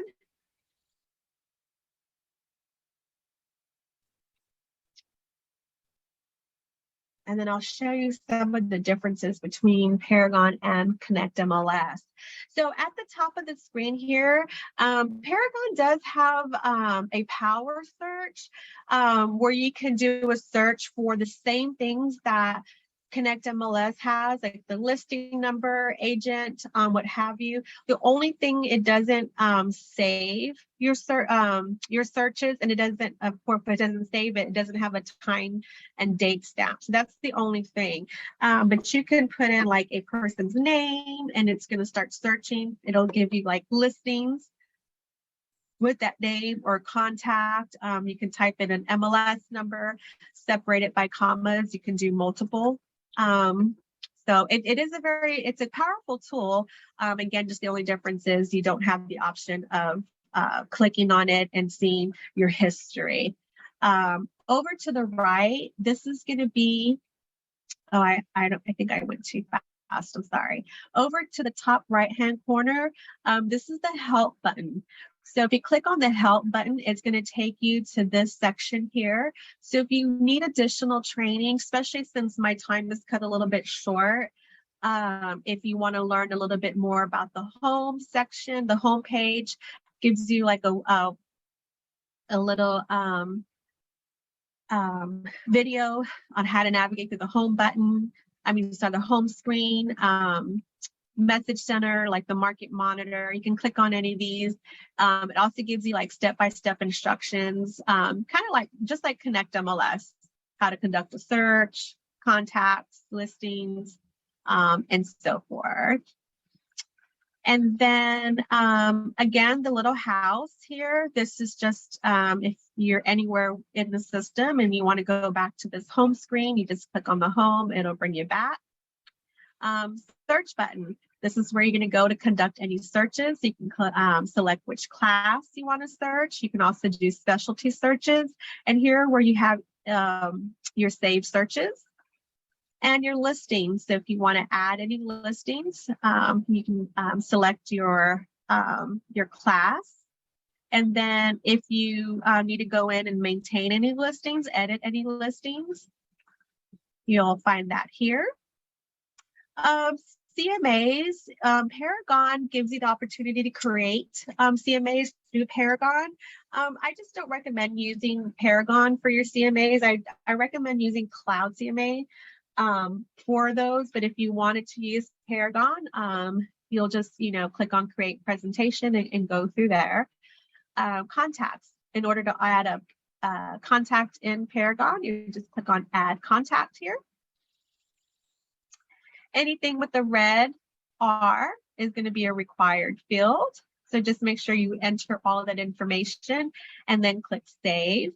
And then I'm going to go back on contacts, view and manage contacts. So this is what it looks like. And go into this one. So it looks really different from, they have, so Paragon doesn't have a client portal, but it does have a collaboration center where you can do like automatic searches and connect with your clients. Here are some of the automatic searches that I had going for this particular client. However, it's just a little bit smaller, like over to my right-hand screen. This is called the contact activity. And because I don't have any automatic searches right now going on for any contacts, so this is going to be empty. But if I had anything, you would see some of the activity right here. It's not as in-depth as ConnectMLS's client portal, but it's still very useful. You can still communicate with them. You can still run automatic searches. You can still see what they, you don't have access to see their client portal view, but you do get to see, you do get access to view on your end what they listed as favorite, or what they didn't like and so forth, and then go from there as far as recommending anything or any showings and so forth. The next one over, financials. This is where you're going to find like your mortgage calculator, any financial tools, what have you. So it's all right there. Taxes. This is again, this is a direct link to CRS data. So if you click on there, it's going to take you straight to this page here. And membership. So this is going to give you membership reports like labels, roster, and so forth. Resources. Let me show you down over here. This is where you have Cloud CMA. So if you want to run any CMA reports, this is where I recommend that you go. And then Paragon Connect. This is the mobile version of Paragon. And preferences. Okay, two things that I want you to take away from here. The preference wizard and the collaboration center wizard. So I'm going to click on the preference wizard. Super easy. There's like 16 steps. So click on start, and basically this is going to give you the option to customize Paragon and do your agent branding. So it's going to teach you how to, or show you how to upload your picture. So you just click on start. It's going to show you upload your picture, the size and so forth. your auspice logo, your email, the market monitor. So we also have a market monitor in Paragon. So go in and select your class, your type, your area, and so forth. So you can watch your area and so forth. And once you're done clicking through all of that, then you're going to click on save. But that's a good way to go in and customize your Paragon. And then the collaboration center, this is going to be how you brand yourself. So I showed you how to go into ConnectMLS and brand yourself. This is how you're going to do Paragon. So you go in and click on start. It's going to ask you to update a photo if you haven't done that already. It gives you your option to put in your name, your phone number, your web address, your Facebook links, and all your social media links. You could do a video link. That's really neat. And click on next. And then you can do an about me page and really brag about yourself. Put whatever you want on here. You can put your about the in the know information that I showed you earlier from our website. Put that in there. That's really neat. Put in some more links, your office information. It's only 7 steps. So I highly recommend going in there under preferences, preference wizard, and the collaboration center preference wizard. That way those two are really good. If you prefer to use Paragon to do your CMAs, you can go in and set up your CMA preference wizard as well. And that's going to help you when you go into your CMA reports that you have that already set up if you prefer to do Paragon CMAs. Oh, didn't mean to do that. So just to go over these little widgets here, you have your quick search here. This is a really neat tool. So under search at the top, if you want to do a full on search, you click on residential, and you have actually 3 different, I'm going to go back in here and show you real quick how to do that. But you have 3 different boxes that you can fill in all this information, tons of information. But if you just want to conduct a really quick search, put in the city, class, area, status, number of bedroom and bath, and price. Just put that information real quick and then click on search. It's going to give you that information. So I like that. This is really useful here in Paragon. You can even load a last quick search. So this, I think, houses like the last 5 that you've done. So if you want to load a last quick search, it's going to put in that information. And I'm just looking to see what I did. So this one, the last one I did was residential, active, 900. It says 10,000, but let's see if I put in Oakland, 330. Bedroom, 1 bath, 55. And then you just click on search, and it's going to give you a spreadsheet view of course, the more information that you put in, the details, I'm sure you wouldn't want to go through 55 listings. So the more information you put in, the better results you'll have. Here's your message center. So if you have any messages sent directly through Paragon, you're going to find that here. Paragon News here on the bottom left. We also have our bulletin here, straight center. So any news, you'll see that here. We also have a secondary toolbar. You have access to ConnectMLS. So if you're working within Paragon and you want to use a feature that ConnectMLS has that Paragon doesn't, you can click on ConnectMLS. You have access to CRMLS here, your member portal, area locator. You have access to our training and events section here. We also provide you some instructional videos, and again, our Bridge MLS rules and regulations links. If you click on that, it's going to take you to our website where you can see all of our rules and regulations there. member applications, quick stats. This is also really good links if you want to pull some stats in the area. You can use that. Some area maps. Oh, I skipped this one. Email opt in and out. So if your client or wants to opt out of an email or what have you, you can use this link to use that for email opt in and out. Your market monitor, this is going to have your listing information, what's going on in the market, your office, and your firm. In your preferences, that's going to show you under preferences when you go in and customize your preference wizard, that is going to allow you to customize your market monitor.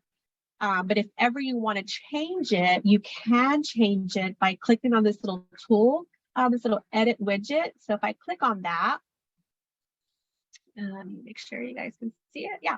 Okay. So if you click on it, it'll give you the option to change it at that time. So you can actually click within the box and enter your class, the type.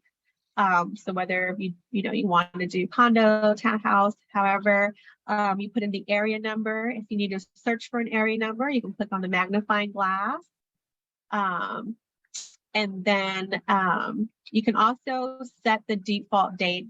Max is 7. So I have mine set at 1, but if you want to set it at 7, you can and just hit save. And so now every 7 days, this is going to refresh.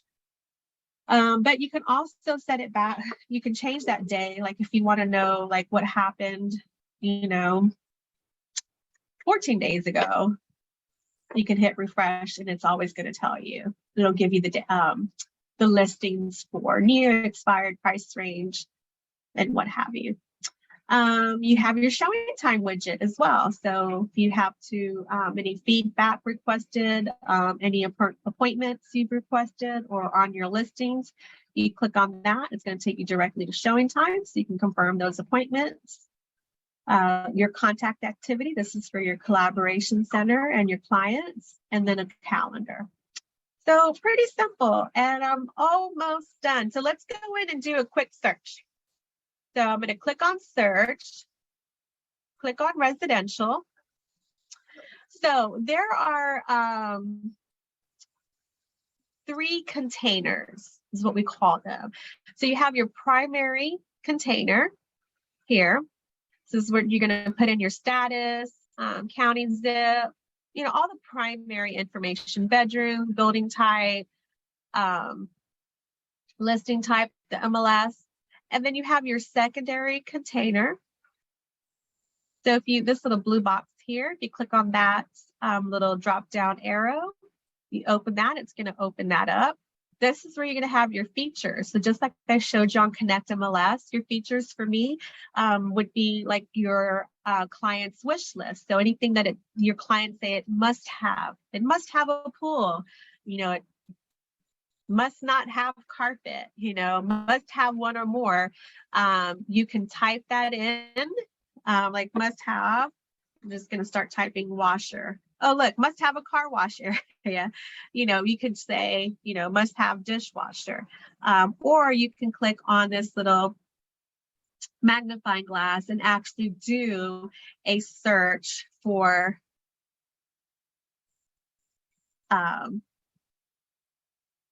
the wish list.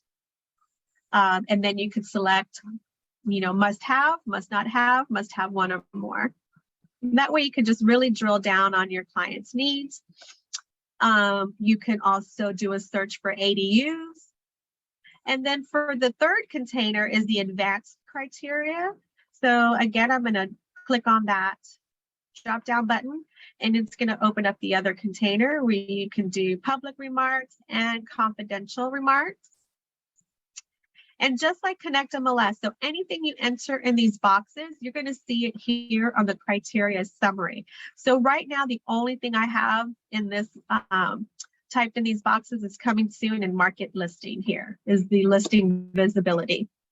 That way, it helps you look at, again, this could be like a super busy area. Like, what do I have typed in here? Just so much information. This kind of helps summarize it, and then you can edit it or you can delete it. It also tells you what reports are available that you can click on to pull those reports. So for time saving purposes, again, I'm just going to list the last search that I conducted. So I'm just going to click on last search here. Dump that in there. So I did a search in Berkeley. And let's see. And we had 10. So this shows me the MLS number, different from ConnectMLS, where it doesn't give me the little listing pin, that pin for the map, but it does give me the listing number, gives me the city, the status, the listing price, days on market, square footage, the address, number of bedrooms, building type, the area, bathroom, and it doesn't show me, see how at the end, it doesn't give me the option to look at the pictures, virtual tours. It doesn't give me the option to see what MLS it's pulling from. Those are just some of the differences between ConnectMLS and Paragon. And that's why I said, like, if you're in ConnectMLS, it doesn't matter if you remove those data sources from the bottom. You have the option of removing them, but it wouldn't matter because in Paragon, you don't have that option. So they're there no matter what. Sometimes you can tell which, just for curiosity, sometimes you can tell what MLS it's pulling from because like this one, it has a SF in front of the MLS number. You would already know that that's from San Francisco MLS. ME is from Metro List. So you can kind of tell with those, which ones those are. So let's just say, like, I want to look at a little bit closer information before I actually click on the MLS number. So for this one, my favorite button, and we're almost done. I probably just need like 5 more minutes. My favorite button on this spreadsheet here, before I even look at the MLS, is this actions button. And I probably can talk about this action button for like 30 minutes. So I won't, but it gets me really excited because there's so much information. So if I click on this action button, it's going to give me the history. It's going to show me where this property is on the map. It's going to give me the flyer for this property. So it's a 1-page flyer for this property. So if you were the listing agent for this property, you could pull this CMA flyer for marketing if you want to print this flyer and send it out. It's going to give you a property report, a cloud CMA property report, which is a branded property report that I recommend using instead of sending out the MLS report to your client. And that's a whole nother class. But if you have a chance, go in and learn a little bit more about Cloud CMA, and you can find that information on our website. But if you go in and look at what a property report looks like, it has all of the information that the MLS report provides a client, but it's branded to your information and much more. It makes you look so professional. It's really, really nice. Gives you community reports, and then look at this, guys. It gives you a breakdown of the comparables, demographics, the map of the property, and it provides you the property report. So instead of going into CRS data, entering the property information and pulling the report, Paragon does it for you. So this is something that ConnectMLS doesn't do. So you can pull, when you go into ConnectMLS and pull that listing, ConnectMLS gives you the link to pull that has the report already, but it doesn't do the breakdown like this. So you can actually go in and say, oh, I want to see what the comparables look like. Click on that link and boom, the comparables are there. Love, love, love that it does this. Disclosures IO. You have your super key box settings, tax property report. I mean, it's all there for each of these. Last thing I want to show you, and then we're done. Here's the MLS report. So it has your overview, your listing overview, property information, listing information, showing information, public remarks, confidential remarks, property features, would have your ADU information here. You still have the option to pull the actions button for more information. So you have that from your spreadsheet view and the MLS report. You can share this link, collaboration link. So it will give you a link that you can share this with your clients. And then if you do that, it'll automatically convert it to a client-friendly view. And then over to the right button here, this green button, this is where you can convert it to a client report here. We have many options for different reports, but here's the client report. You have the option of saving it. This more button, you can change, convert it to a PDF. And that actually is all that I have. I can go on and on and on and on, but I gotta let you guys go. Lynn just popped on and she's gonna go over the rules and regulations. I'm gonna go in the chat, see if there's any questions. If not, I'm gonna hop off, but I'm gonna put in my email address. And if you have any questions, if you want to sign up for some additional training, let me know. I'll be happy to do that. Just be one-on-one. And then she's also going to share with you her sign-in sheet. So make sure that you go in and do her sign-in sheet. And you guys have been really great. Thank you so much for your time. Carmen, did you do a sign-in sheet? Yes, I did. Okay, but don't we have the same one? Yeah. Well, okay. Well, yeah, I did the one, and then I put if they were here for both or one or the other. Okay, so yeah, just use, if you can repost that one for me, and then they can, anyone who's just joining. Okay. I have it somewhere, but since you already have it. No, yeah, you'd be so proud of me. Lynn usually does them for me. So I decided to be a big girl and do it myself today. Perfect. Okay.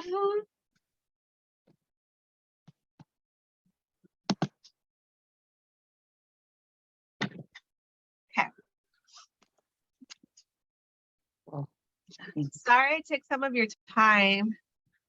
It's okay. We're gonna have to make it back up. And get everybody out of here by 3. So I actually have another call at 3. So we're gonna speed through this as best we can. So normally I try to give everyone a little break in between, but I'm gonna go ahead and get started so I can keep up with the time. And yeah, thank you, Carmen, for posting that. Get the screen together.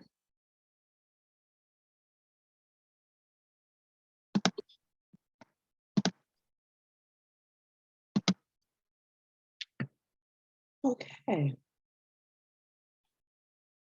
Can everyone see the screen okay? Okay, that's a yes. All right. So my name is Lynn Coleman. I am the Director of Member Engagement and Compliance here with ConnectMLS.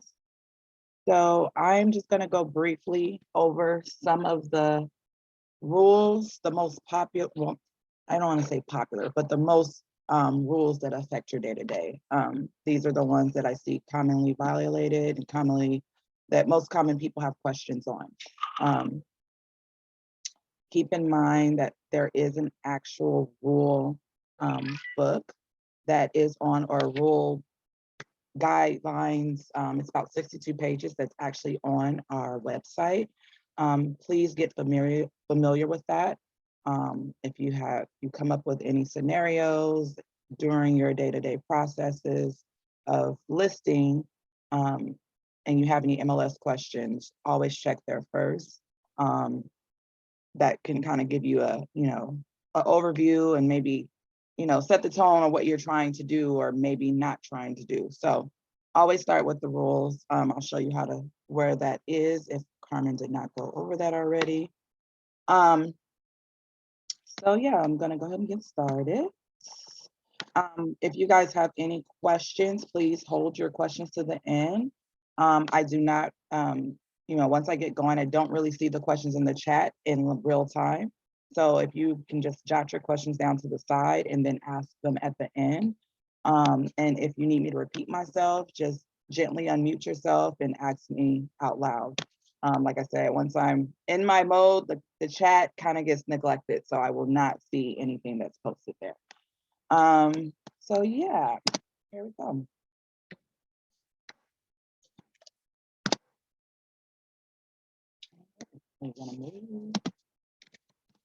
There we go. So these are the topics we're going to go over.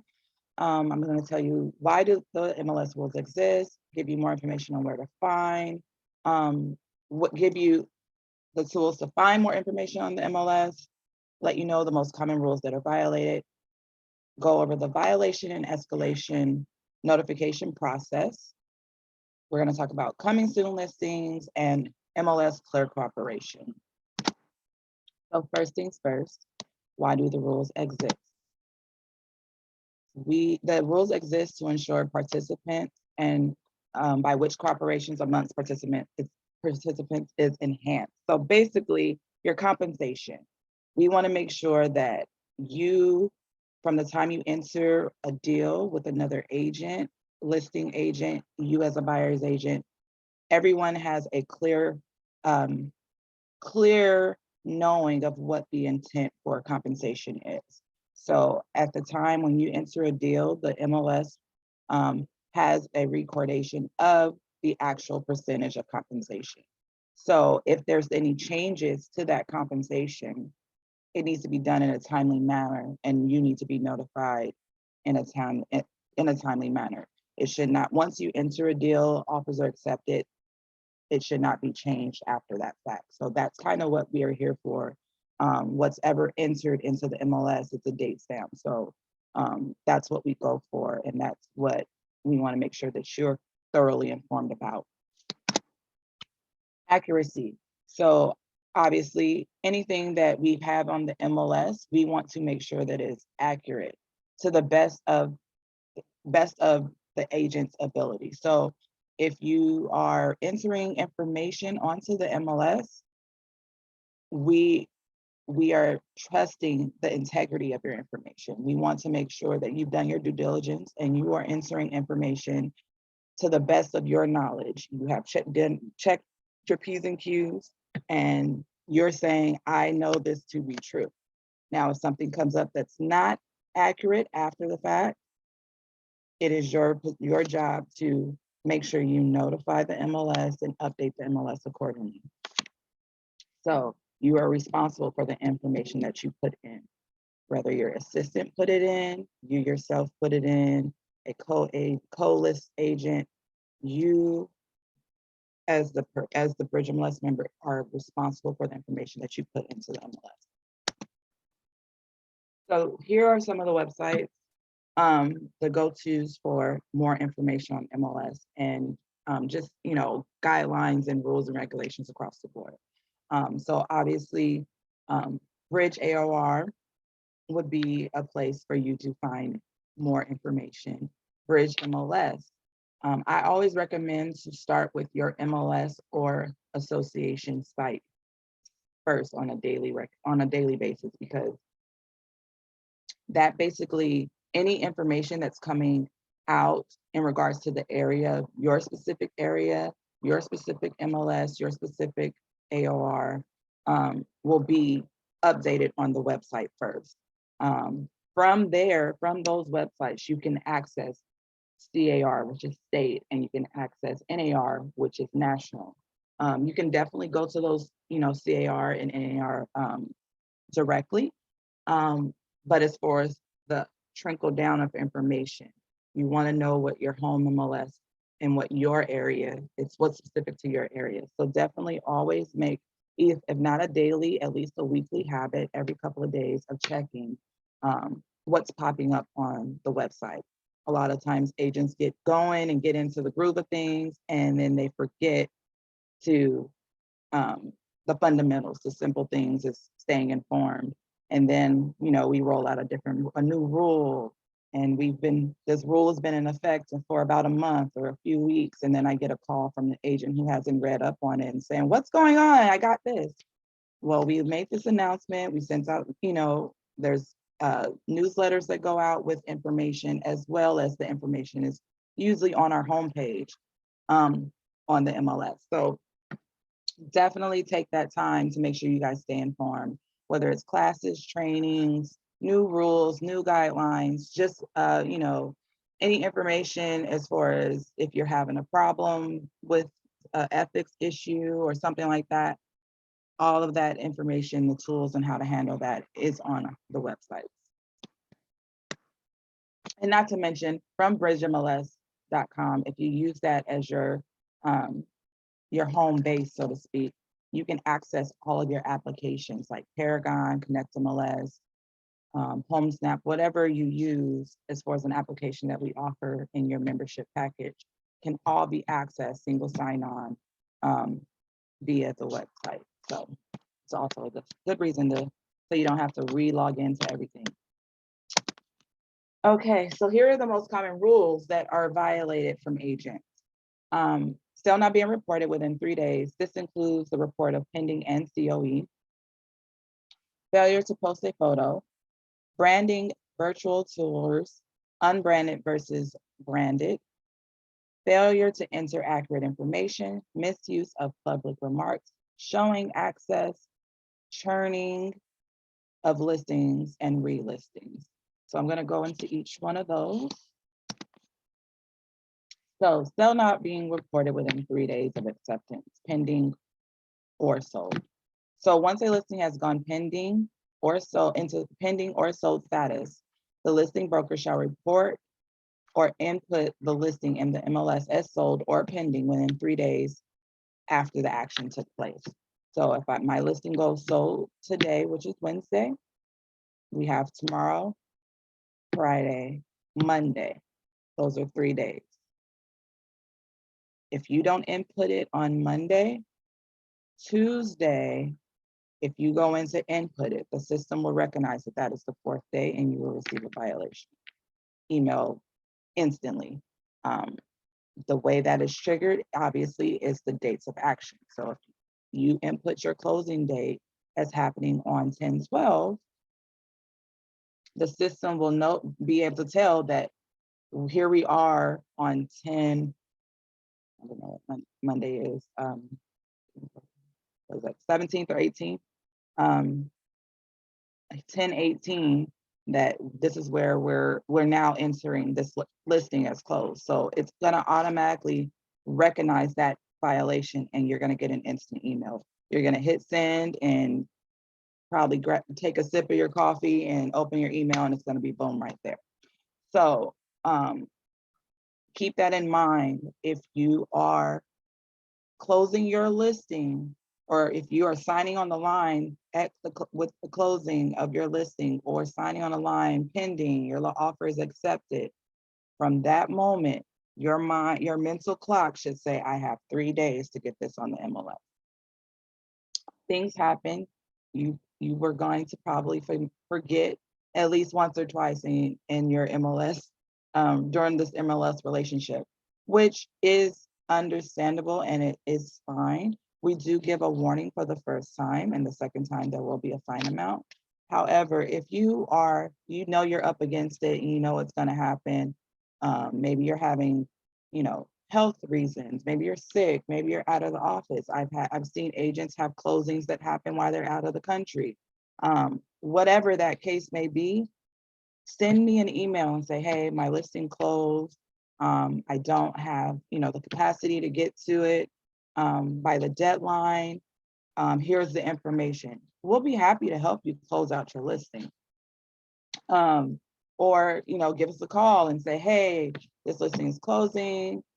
I'll forward you the closing information. Can you close it out? Whatever the case may be, I'm having internet trouble. Whatever that reasoning is, give us a call ahead of time and we'll work, even if it's the day after, give us a call, we can work with you on that violation. But it's the negligence that definitely will not work in your favor. If you waited a month and then you just, call us like, hey, I was having internet issues a month ago.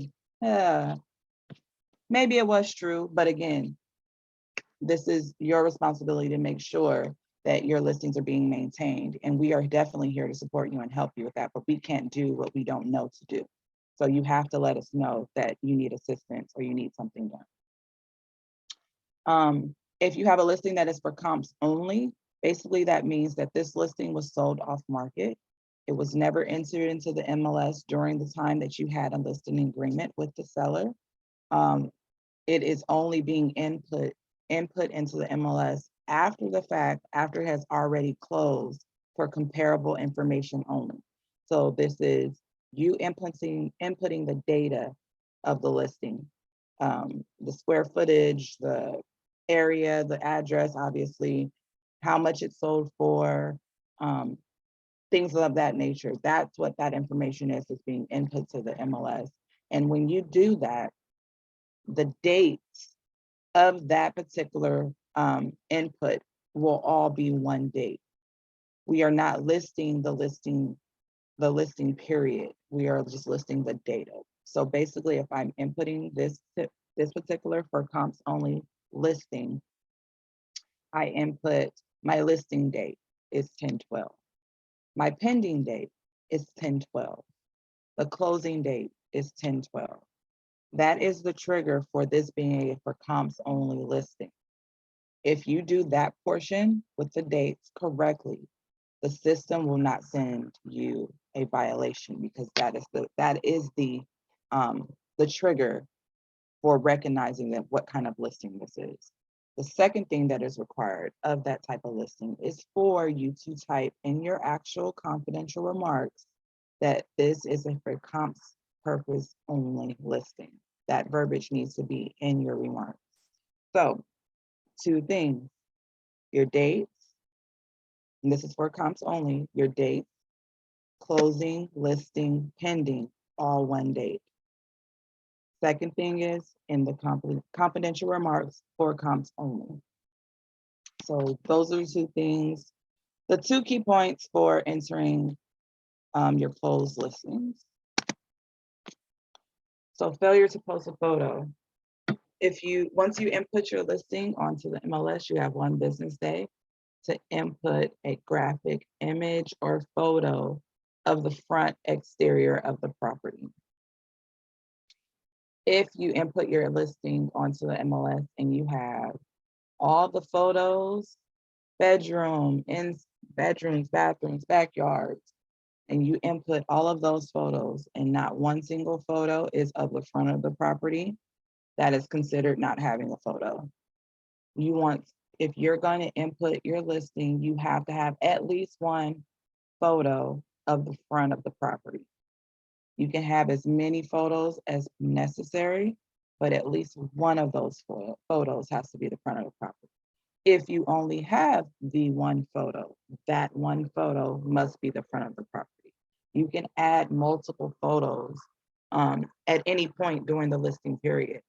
So if you know that you're having a photographer or someone to edit your photos or take some nice photos, just simply go with your camera phone and take that 1 photo of the front, get your listing up, and then go back and add your other photos after the fact. That's totally acceptable. But if your listing is going on the MLS, you've got to have at least 1 photo.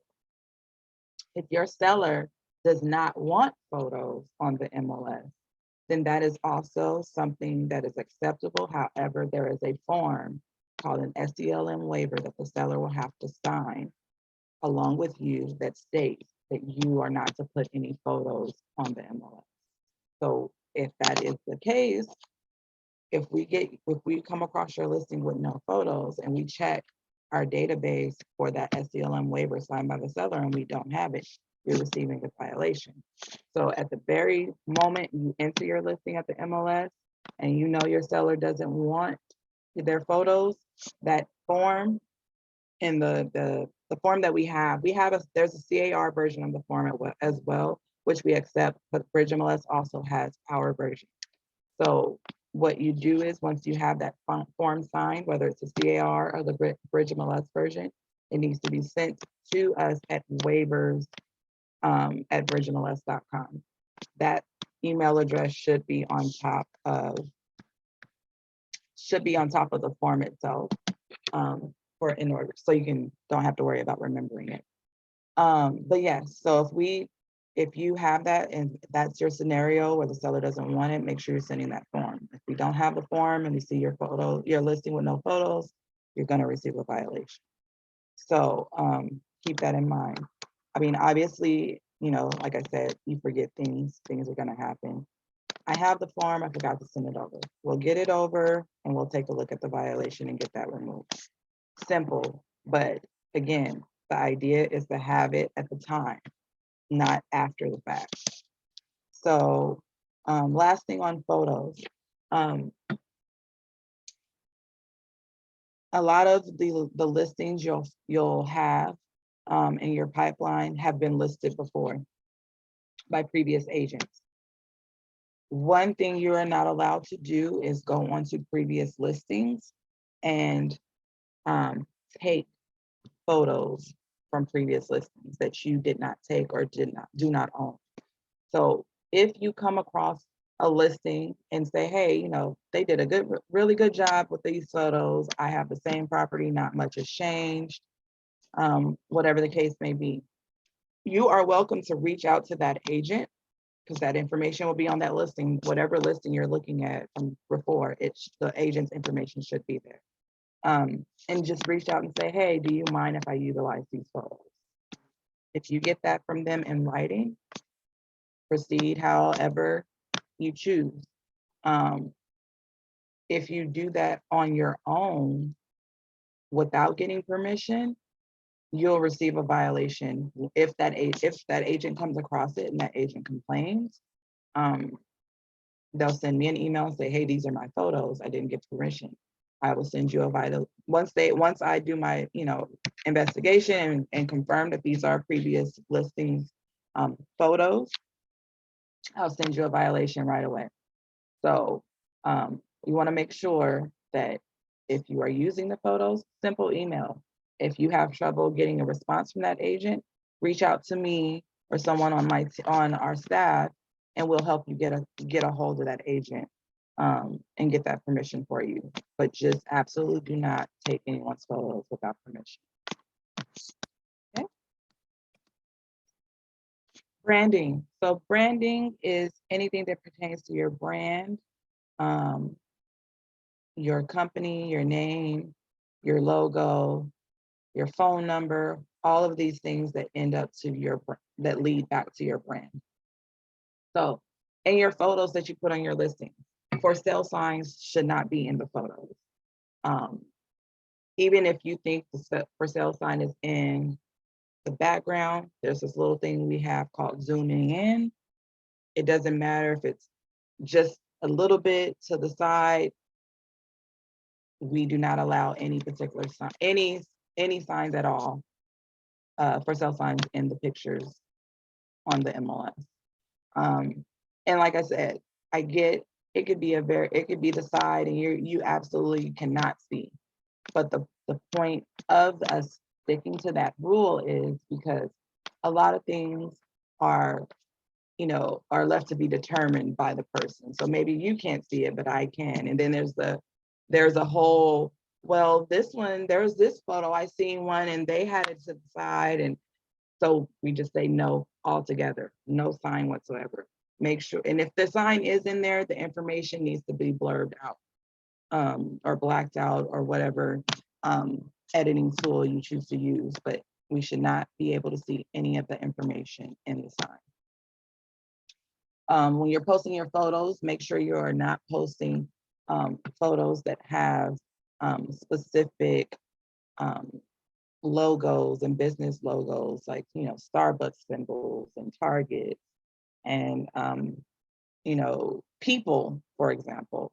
We don't want to utilize any photos or logos of any companies that we do not have permission to use.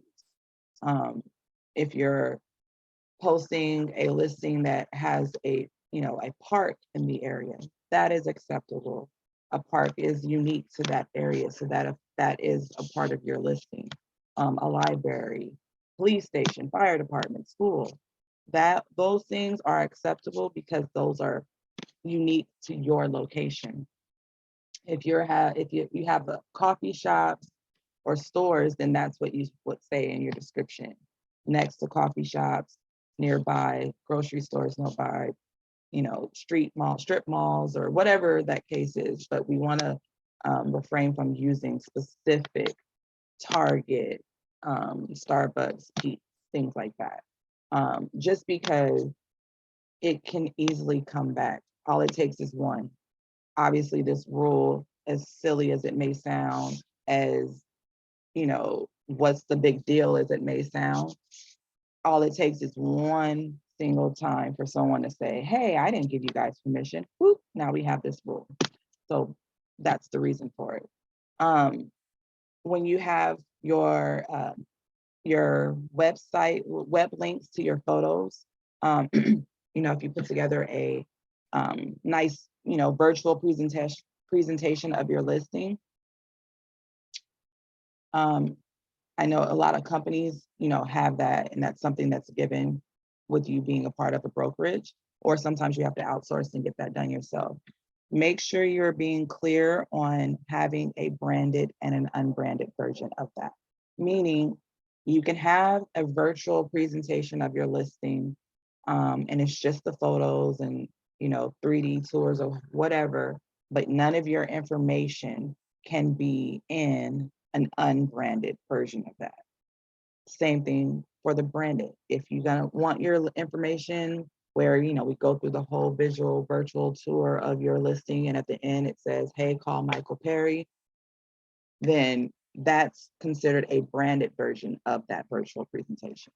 On the MLS, we have a designated space where it says branded and unbranded. So the one that has your name and photo and your information, your headshot, that one goes in the branded section. And this is what it looks like. It goes in the branded media link section. The unbranded one with no pictures or anything on it, no pictures, no name and information on it, that one goes in your unbranded media link. Be careful not to mix those up. The reason for this, the reason why we have the fields designated the way it is because your listings are syndicated out to third-party sites. So this is our way of being able to control what information goes out to the third-party sites. The third-party sites are not MLS sites, so they don't uphold all the same rules that we have. So that's why we have it designated. The branded information, if you have a link in there and it's in the branded media link, it's not going to go out to Zillow and all those third-party sites. The unbranded information and anything that is public-facing information, the system has those triggers in those field areas, and those are the informations that that the system knows that can go out. So if you're mixing that up, then we are sending out information to people who should not be seeing certain information. So failure to post accurate information. I kind of touched on this in the beginning, but anything that you're inputting into the MLS, like I said, must be accurate to the best of your knowledge. All listings input all listing information that you input must be complete in every detail as specified on it. Now, some of you may use a profile sheet before, like, you know, you fill out your profile sheet and then you just go in and input your listings from that. If you have any blank information on your profile sheet, then your listing's not ready for the MLS. We do not want you to fabricate, or not say fabricate, but embellish or fill in ghost information, so to speak. You know, if you putting something like 000 or dot or 111 or whatever, if you don't have that actual information that's going there, your listing's not ready for the MLS. So we want to make sure we have complete and accurate information. One thing that comes up where it could be a gray area where people are not exactly sure is square footage. Now, sometimes you get the square footage from public record, you get the square footage from the person who did the work on the property or the seller. In the MLS, there is a field that says source. So in that field, if you are inputting the information and you're saying that your information is verified via public record, then you would put public record as your source. If you put public record as your source, and then I go into public record and what public record says for that listing doesn't match what your listing says, then you are in violation because you have inaccurate information. Now, if you have square footage verified and it says source is other or source is developer, or I can't think of all the options they have right now, and then that's something else. Then what I would do is reach out to you for that information and say, where was this information obtained from, excuse me, and or who'd you receive it from? Do you have that information? Is it on your disclosures? Something like that in writing that we can say that this is where you got that information from. And then from that point, we will support you, and this is what you have, and this is what you're going from. But if you have public record and you don't match public record, then we are going to send a violation based on public record. Let me see. If I request any verifying information from you, you have 2 days to get that to me. If you receive a violation for, something inaccurate on your listing, the violation notice gives you a grace period date to have either that corrected or to contact us with, the reasons you can't correct or reason why it is correct or whatever the case may be to get that taken care of. So if you see emails from me or anyone from my staff, make sure that you are actually looking at those emails, because if they go untouched and unread and we don't get a response, we escalate from that point. You can get even if your listing can be in the right and your information is correct, and I'm requesting a documentation to verify information that you have on the MLS. You could be sitting there very much correct in the information you input. But if I don't receive anything, you are still in violation of MLS rules, because the rule states that if we request information to verify your listings, that you have 2 days to get that to us. So, like I said, if you see an email from me, and it also doesn't automatically mean that like I said, you can have a correct listing and everything on your listing is correct. And maybe, sometimes agents, majority of the time, our agents report listings for inaccuracy. So we have what's called a correction button.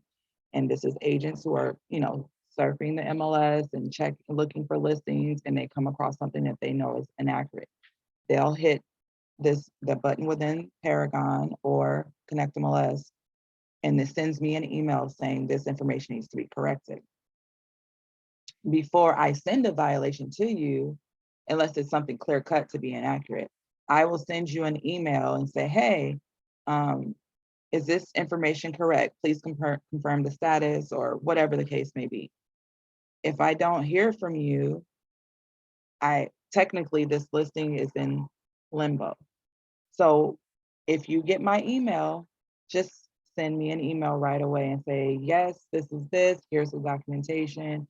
or no, that's correct, here is the information. And then I will then go back to that original agent and educate them and say, hey, no, this is correct, X, Y, and Z, you're misinformed.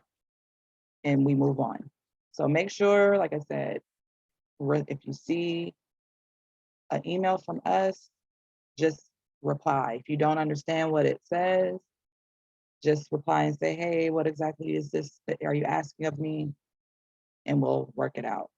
If you received an email, like I said in other scenarios, and like, hey, I do have this information, but I'm out of my office. Can you please give me a little time to get it to you or whatever? Sure, no problem. Communication is key. So it's, like I said, it's the negligence that of agents that have the most trouble. My goal is not to send violations. My goal is not to make you guys' lives harder. My goal is to make sure that the integrity of the MLS and the information that you put and also that you're receiving is correct. So work with me and I'll work with you. Like I said, I gain nothing from your violation. It's just a thing that we have to uphold. It would be no point for us to be here if we didn't make sure the information we provided was correct.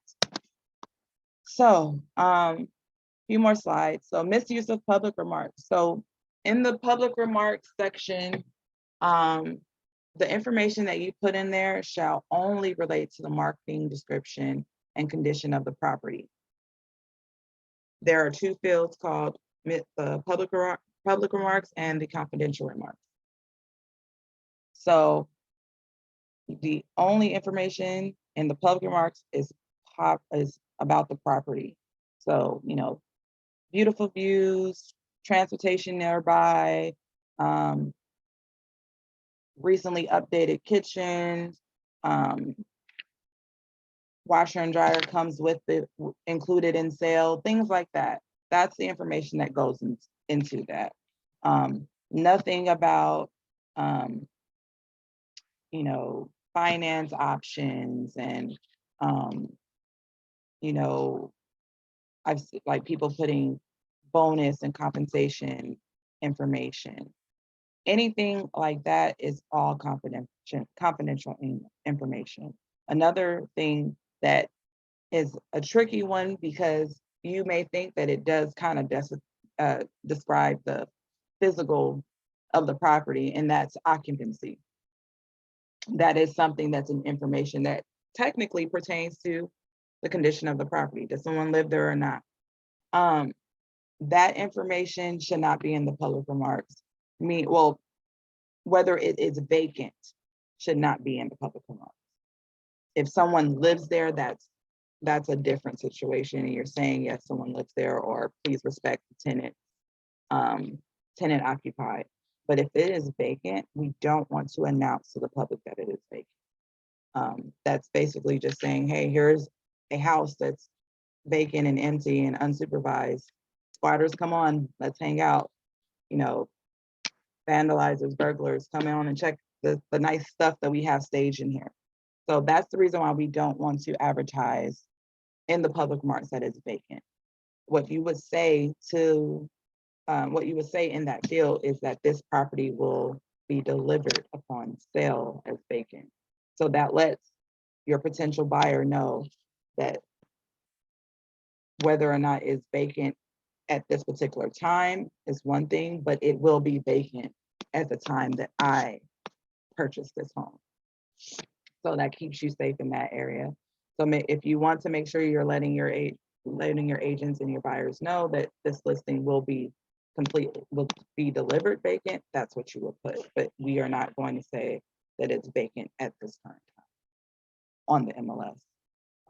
So again, no branding information, no contact information, anything in this area should not be in the public remarks. Another key point too, security violations are something that we take very seriously here. So a security violation would be you putting lockbox code information in public remarks. That means any Joe Schmo can go on to Zillow or any of our third-party sites and search for listings and see in your remarks, oh, all I gotta do is input 4, 5, 6, 7, and I can go inside this house. And what if you're in that house and some strange guy comes, or strange woman, or strange anybody comes, and you're in there, maybe you're doing an evening showing, and they come in and boop, your guard is down, you're not expecting anyone. That's a safety violation. So for those, I don't give any warning. I don't tend to give any leeway. That's something you need to be very, very, very diligent on when you're inputting your listings. I know it's sometimes people type up their public remarks and their confidential remarks ahead of time, and then they copy and paste. Make sure you're copying and pasting that information in the right field. Now, if you do it and you see it right then and there, like, oop, I did this wrong, correct it right away. Or maybe you notice it and we haven't gotten to you yet, call me and say, hey, I just noticed that I accidentally did this. Can you help me in switching this out? I will work with you on that. But if it's, again, the negligence, if it's just left and it's not touched and you go about your business, we're less likely to work around that situation. So that's that. If you have any, and then the one thing also last thing about with lock boxes and combo codes. The MLS only allows what's considered an MLS approved lockbox. So if you don't have the MLS approved lockbox and you're just putting a combo box on there, you cannot put that information on the MLS. So you can tell your potential buyers and agents that, hey, contact me for showing instructions, and they can call you, can say, hey, here's the code to the combo box, or I have a combo box. But you are not allowed to say, and this is very specific, the word combo box on the property. That's because we have an agreement that we only use MLS approved lock boxes. So that's just a sidebar, because I see that tends to be a confusion area as well for a lot of agents, putting the information in the confidential remarks that they have a combo box. So combo box and MLS don't go together. If you have a combo box, feel free to use it for your property, but just know that the verbiage of having a combo box, that information is not allowed on the MLS. Okay, so here's that SELM form that I mentioned before. And it has, like I said, it has multiple functions. So in this case, we're referring to showing access. So if you have, once you put your listing onto the MLS, that listing must be available for showing within 3 days.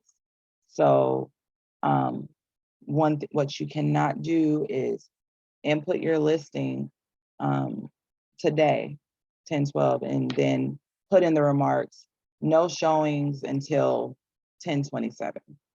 Then if that's the case, that listing isn't ready for the MLS, then it shouldn't be online. If you have this form signed by the seller, if the seller is like, hey, I'm still doing work on this listing, what you would need to do is have them sign this form, form here, and they would put in section A, it says, do not submit property on the MLS until 10/27. That way, your listing, you're not on the MLS, but you're not in violation for not being on the MLS as well. A sidebar that you can also do if your property is not quite ready, but you kind of want to get the information out there, you can put that listing in coming soon status on the MLS, and coming soon status is only seen by MLS members. So MLS, other agents can see your listing and kind of know that this listing is going to be available and start kind of adding it to their packaging and their, letting their customers know, like, it's not ready, or their clients know that it's not available at this moment, but in a few weeks, it's going to be on the MLS. You want to add this to the list so we can go see it when it's ready. Or they can contact you, and maybe you will be able to show them, your seller will allow them to show the listing. But it will all be at the agent's discretion. It's not something that anybody can go onto any of our third-party sites and say, oh, let me go look at this list. Only the agent has control of that listing being showed. So keep that in mind. If your listing isn't ready for the MLS or ready to be shown, it's not ready for the MLS. And if you have a listing agreement and you're still getting, the seller wants to wait a couple weeks for whatever those reasons are, they need to have this listing waiver signed with the date indicating. Now, as we all know, with construction or whatever the situation is for as why it's being delayed, construction, they can quote you 2 weeks and then poof, they discovered a leak in a pipe and now we're a month out. So I always recommend, if you're gonna have this form with a date, give that date an extra couple of weeks, an extra 2 weeks, 3 weeks, however. If they quote you 2 weeks, then put 4. And this is to your discretion, it's just a suggestion that I find, because basically what happens, if you give me a date of 10/27 that this listing is gonna be on the MLS and 10/27 happens, and you're still not ready, guess what? You got to go and get a form re-signed and re-edited and sent over to us. But if you put, say, November 10th as the date and it's ready on October 27th, you're perfectly fine to put that on the MLS early. We're not going to flag you for that. But it's just to save you a little extra work. You're already there getting it signed. Why would you take the time to go get another one signed just because you're off by a week or a few days? So give yourself few extra days for this form. That way it saves you some extra time and bugging of your seller to, hey, sign this again. So churning and relisting. Churning is basically the manipulation of listing data, which misleads the public, participants, and subscribers. So when you input your listing, from the date that is input, what happens is the days on market starts to accrue. It'll show up as new when if I'm a agent searching and I go and put in my listing criteria, it's going to show the newest listings first. And then as you go down the list, just like with anything, as you go down the list, it gets to the older ones. So the manipulation happens when an agent says, no one's looking at my property. No one's calling me on this listing anymore. Let me take it down and put it back into MLS as new. So now we're back at the top of the list. So that is manipulating the days on market, or trying to, and that's also misleading you as the person searching for a property. So if you're going into maybe negotiations on list price and things of that nature and offers, a piece of information that I have learned that is important to you guys is how long something's been on the market. If something is priced at a certain point and it's been on the market for 30 days, maybe they're willing to wiggle on that price a little bit. But if you don't see that and you don't know that because they've took it off and put it back on, then that's a disservice to you. And that's basically the manipulation of the listing data. So that's why we don't allow taking it off, putting it back on, taking it off. If your seller is like, hey, I want to take this off the market for a period of time, I need to rethink what my goals are, what my plans are, how much I want to sell this for, then the seller will have a document. The seller will sign a document, a cancellation agreement or an amendment or something that would warrant you making that step in the MLS. If you don't have any documentation signed by the seller, you should not be making any changes to the status of that listing. If it's canceled, if you're canceling a listing, you have a cancellation agreement. The listing is going pending, you have a pending sale signed. Every status change in the MLS is accompanied by a document to support it between you and your seller. So if you don't have any of those things, it should not be happening. If your seller wants to take it off the MLS with the goal of coming back and starting fresh, that listing has to be off the market for a complete 30+ days before it can be re-input and start over, the days on market completely start over. So if your listing is on and your seller say, hey, I need like a couple of weeks, I want to redo the kitchen, and you take it off and you put it back on in 2 weeks, that days on market, that cumulative days on market is gonna keep going. It's gonna show that this listing has technically been on the market for 30+ days or 45 days or however many days it is. If you want that day to start off at 0, you would have to cancel that listing with your listing documents signed by the seller saying to do so, and it has to be a full 30 days. And I say 30+ days because it's 30 days to the minute. If if it's 30 days, say your 30 days is up on November 12th. It is up at November 12th at 2:56. So if you wait till November 12th and you input or you re-input that listing with the hopes of starting over the days on market at 2:45, guess what? It hasn't been a full 30 days. It's 30 days to the exact minute. So I always say wait 31, 32 days just to make sure you completed the entire cycle. No one is really, I doubt that if you're gonna go into the computer, cancel your listing and write down, I canceled this listing at 2:56 and set your alarm for that. And still the way clocks are, 2:56 on my computer might not be 2:56 on your computer. So you want to make sure you're waiting the full 30+ days, safest bet, 31 days. That way you've known that the full time has circled by. After that 31 days and you input your listing, that same listing you had before with the seller, they will have signed a new listing agreement starting from that point, and you can input your listing and the days will start over at 0, and that is within compliance. But if it hasn't been 30 days, the listing days on market is going to continue and it's going to look like it's been on for that entire time. Violations. If you receive a violation, you will first receive a courtesy notice, with the exception of that one that I said that was a security violation, putting like combo codes and things like that into the public remarks. Those are automatic fine violations.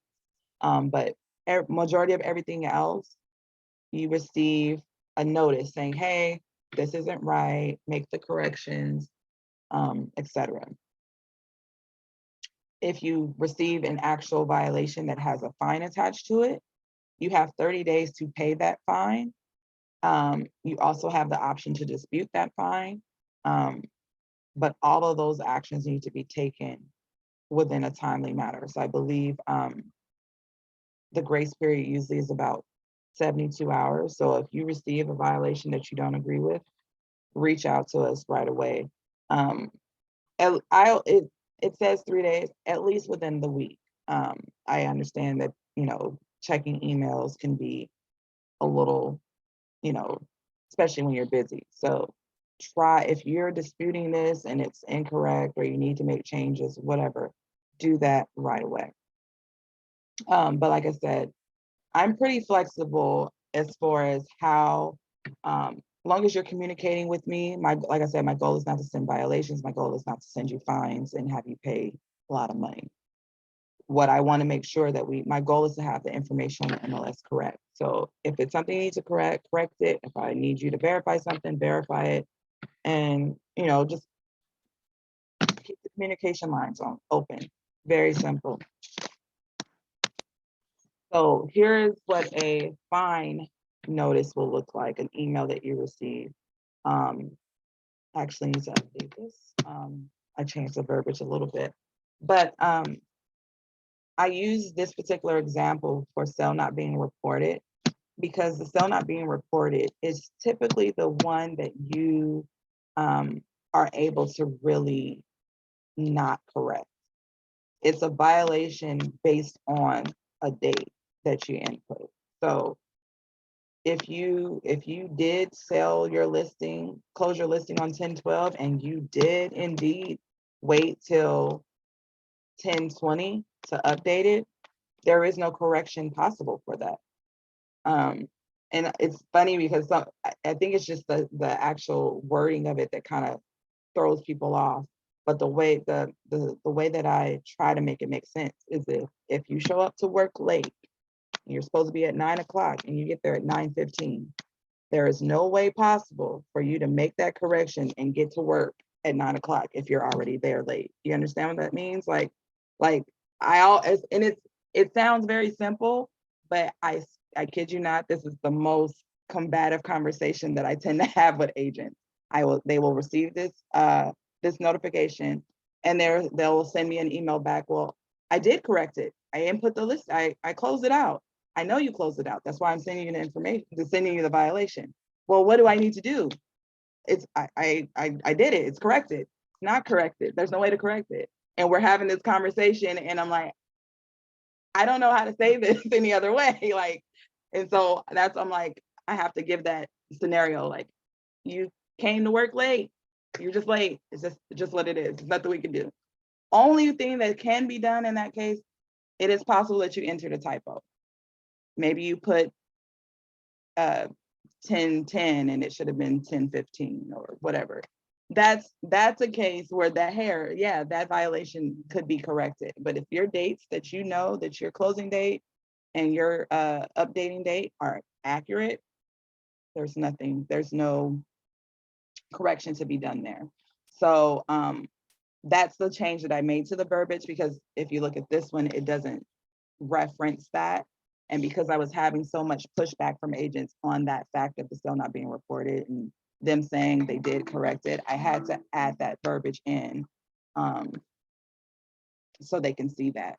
But other than that, this is how it looks. It tells you where to pay, how to pay.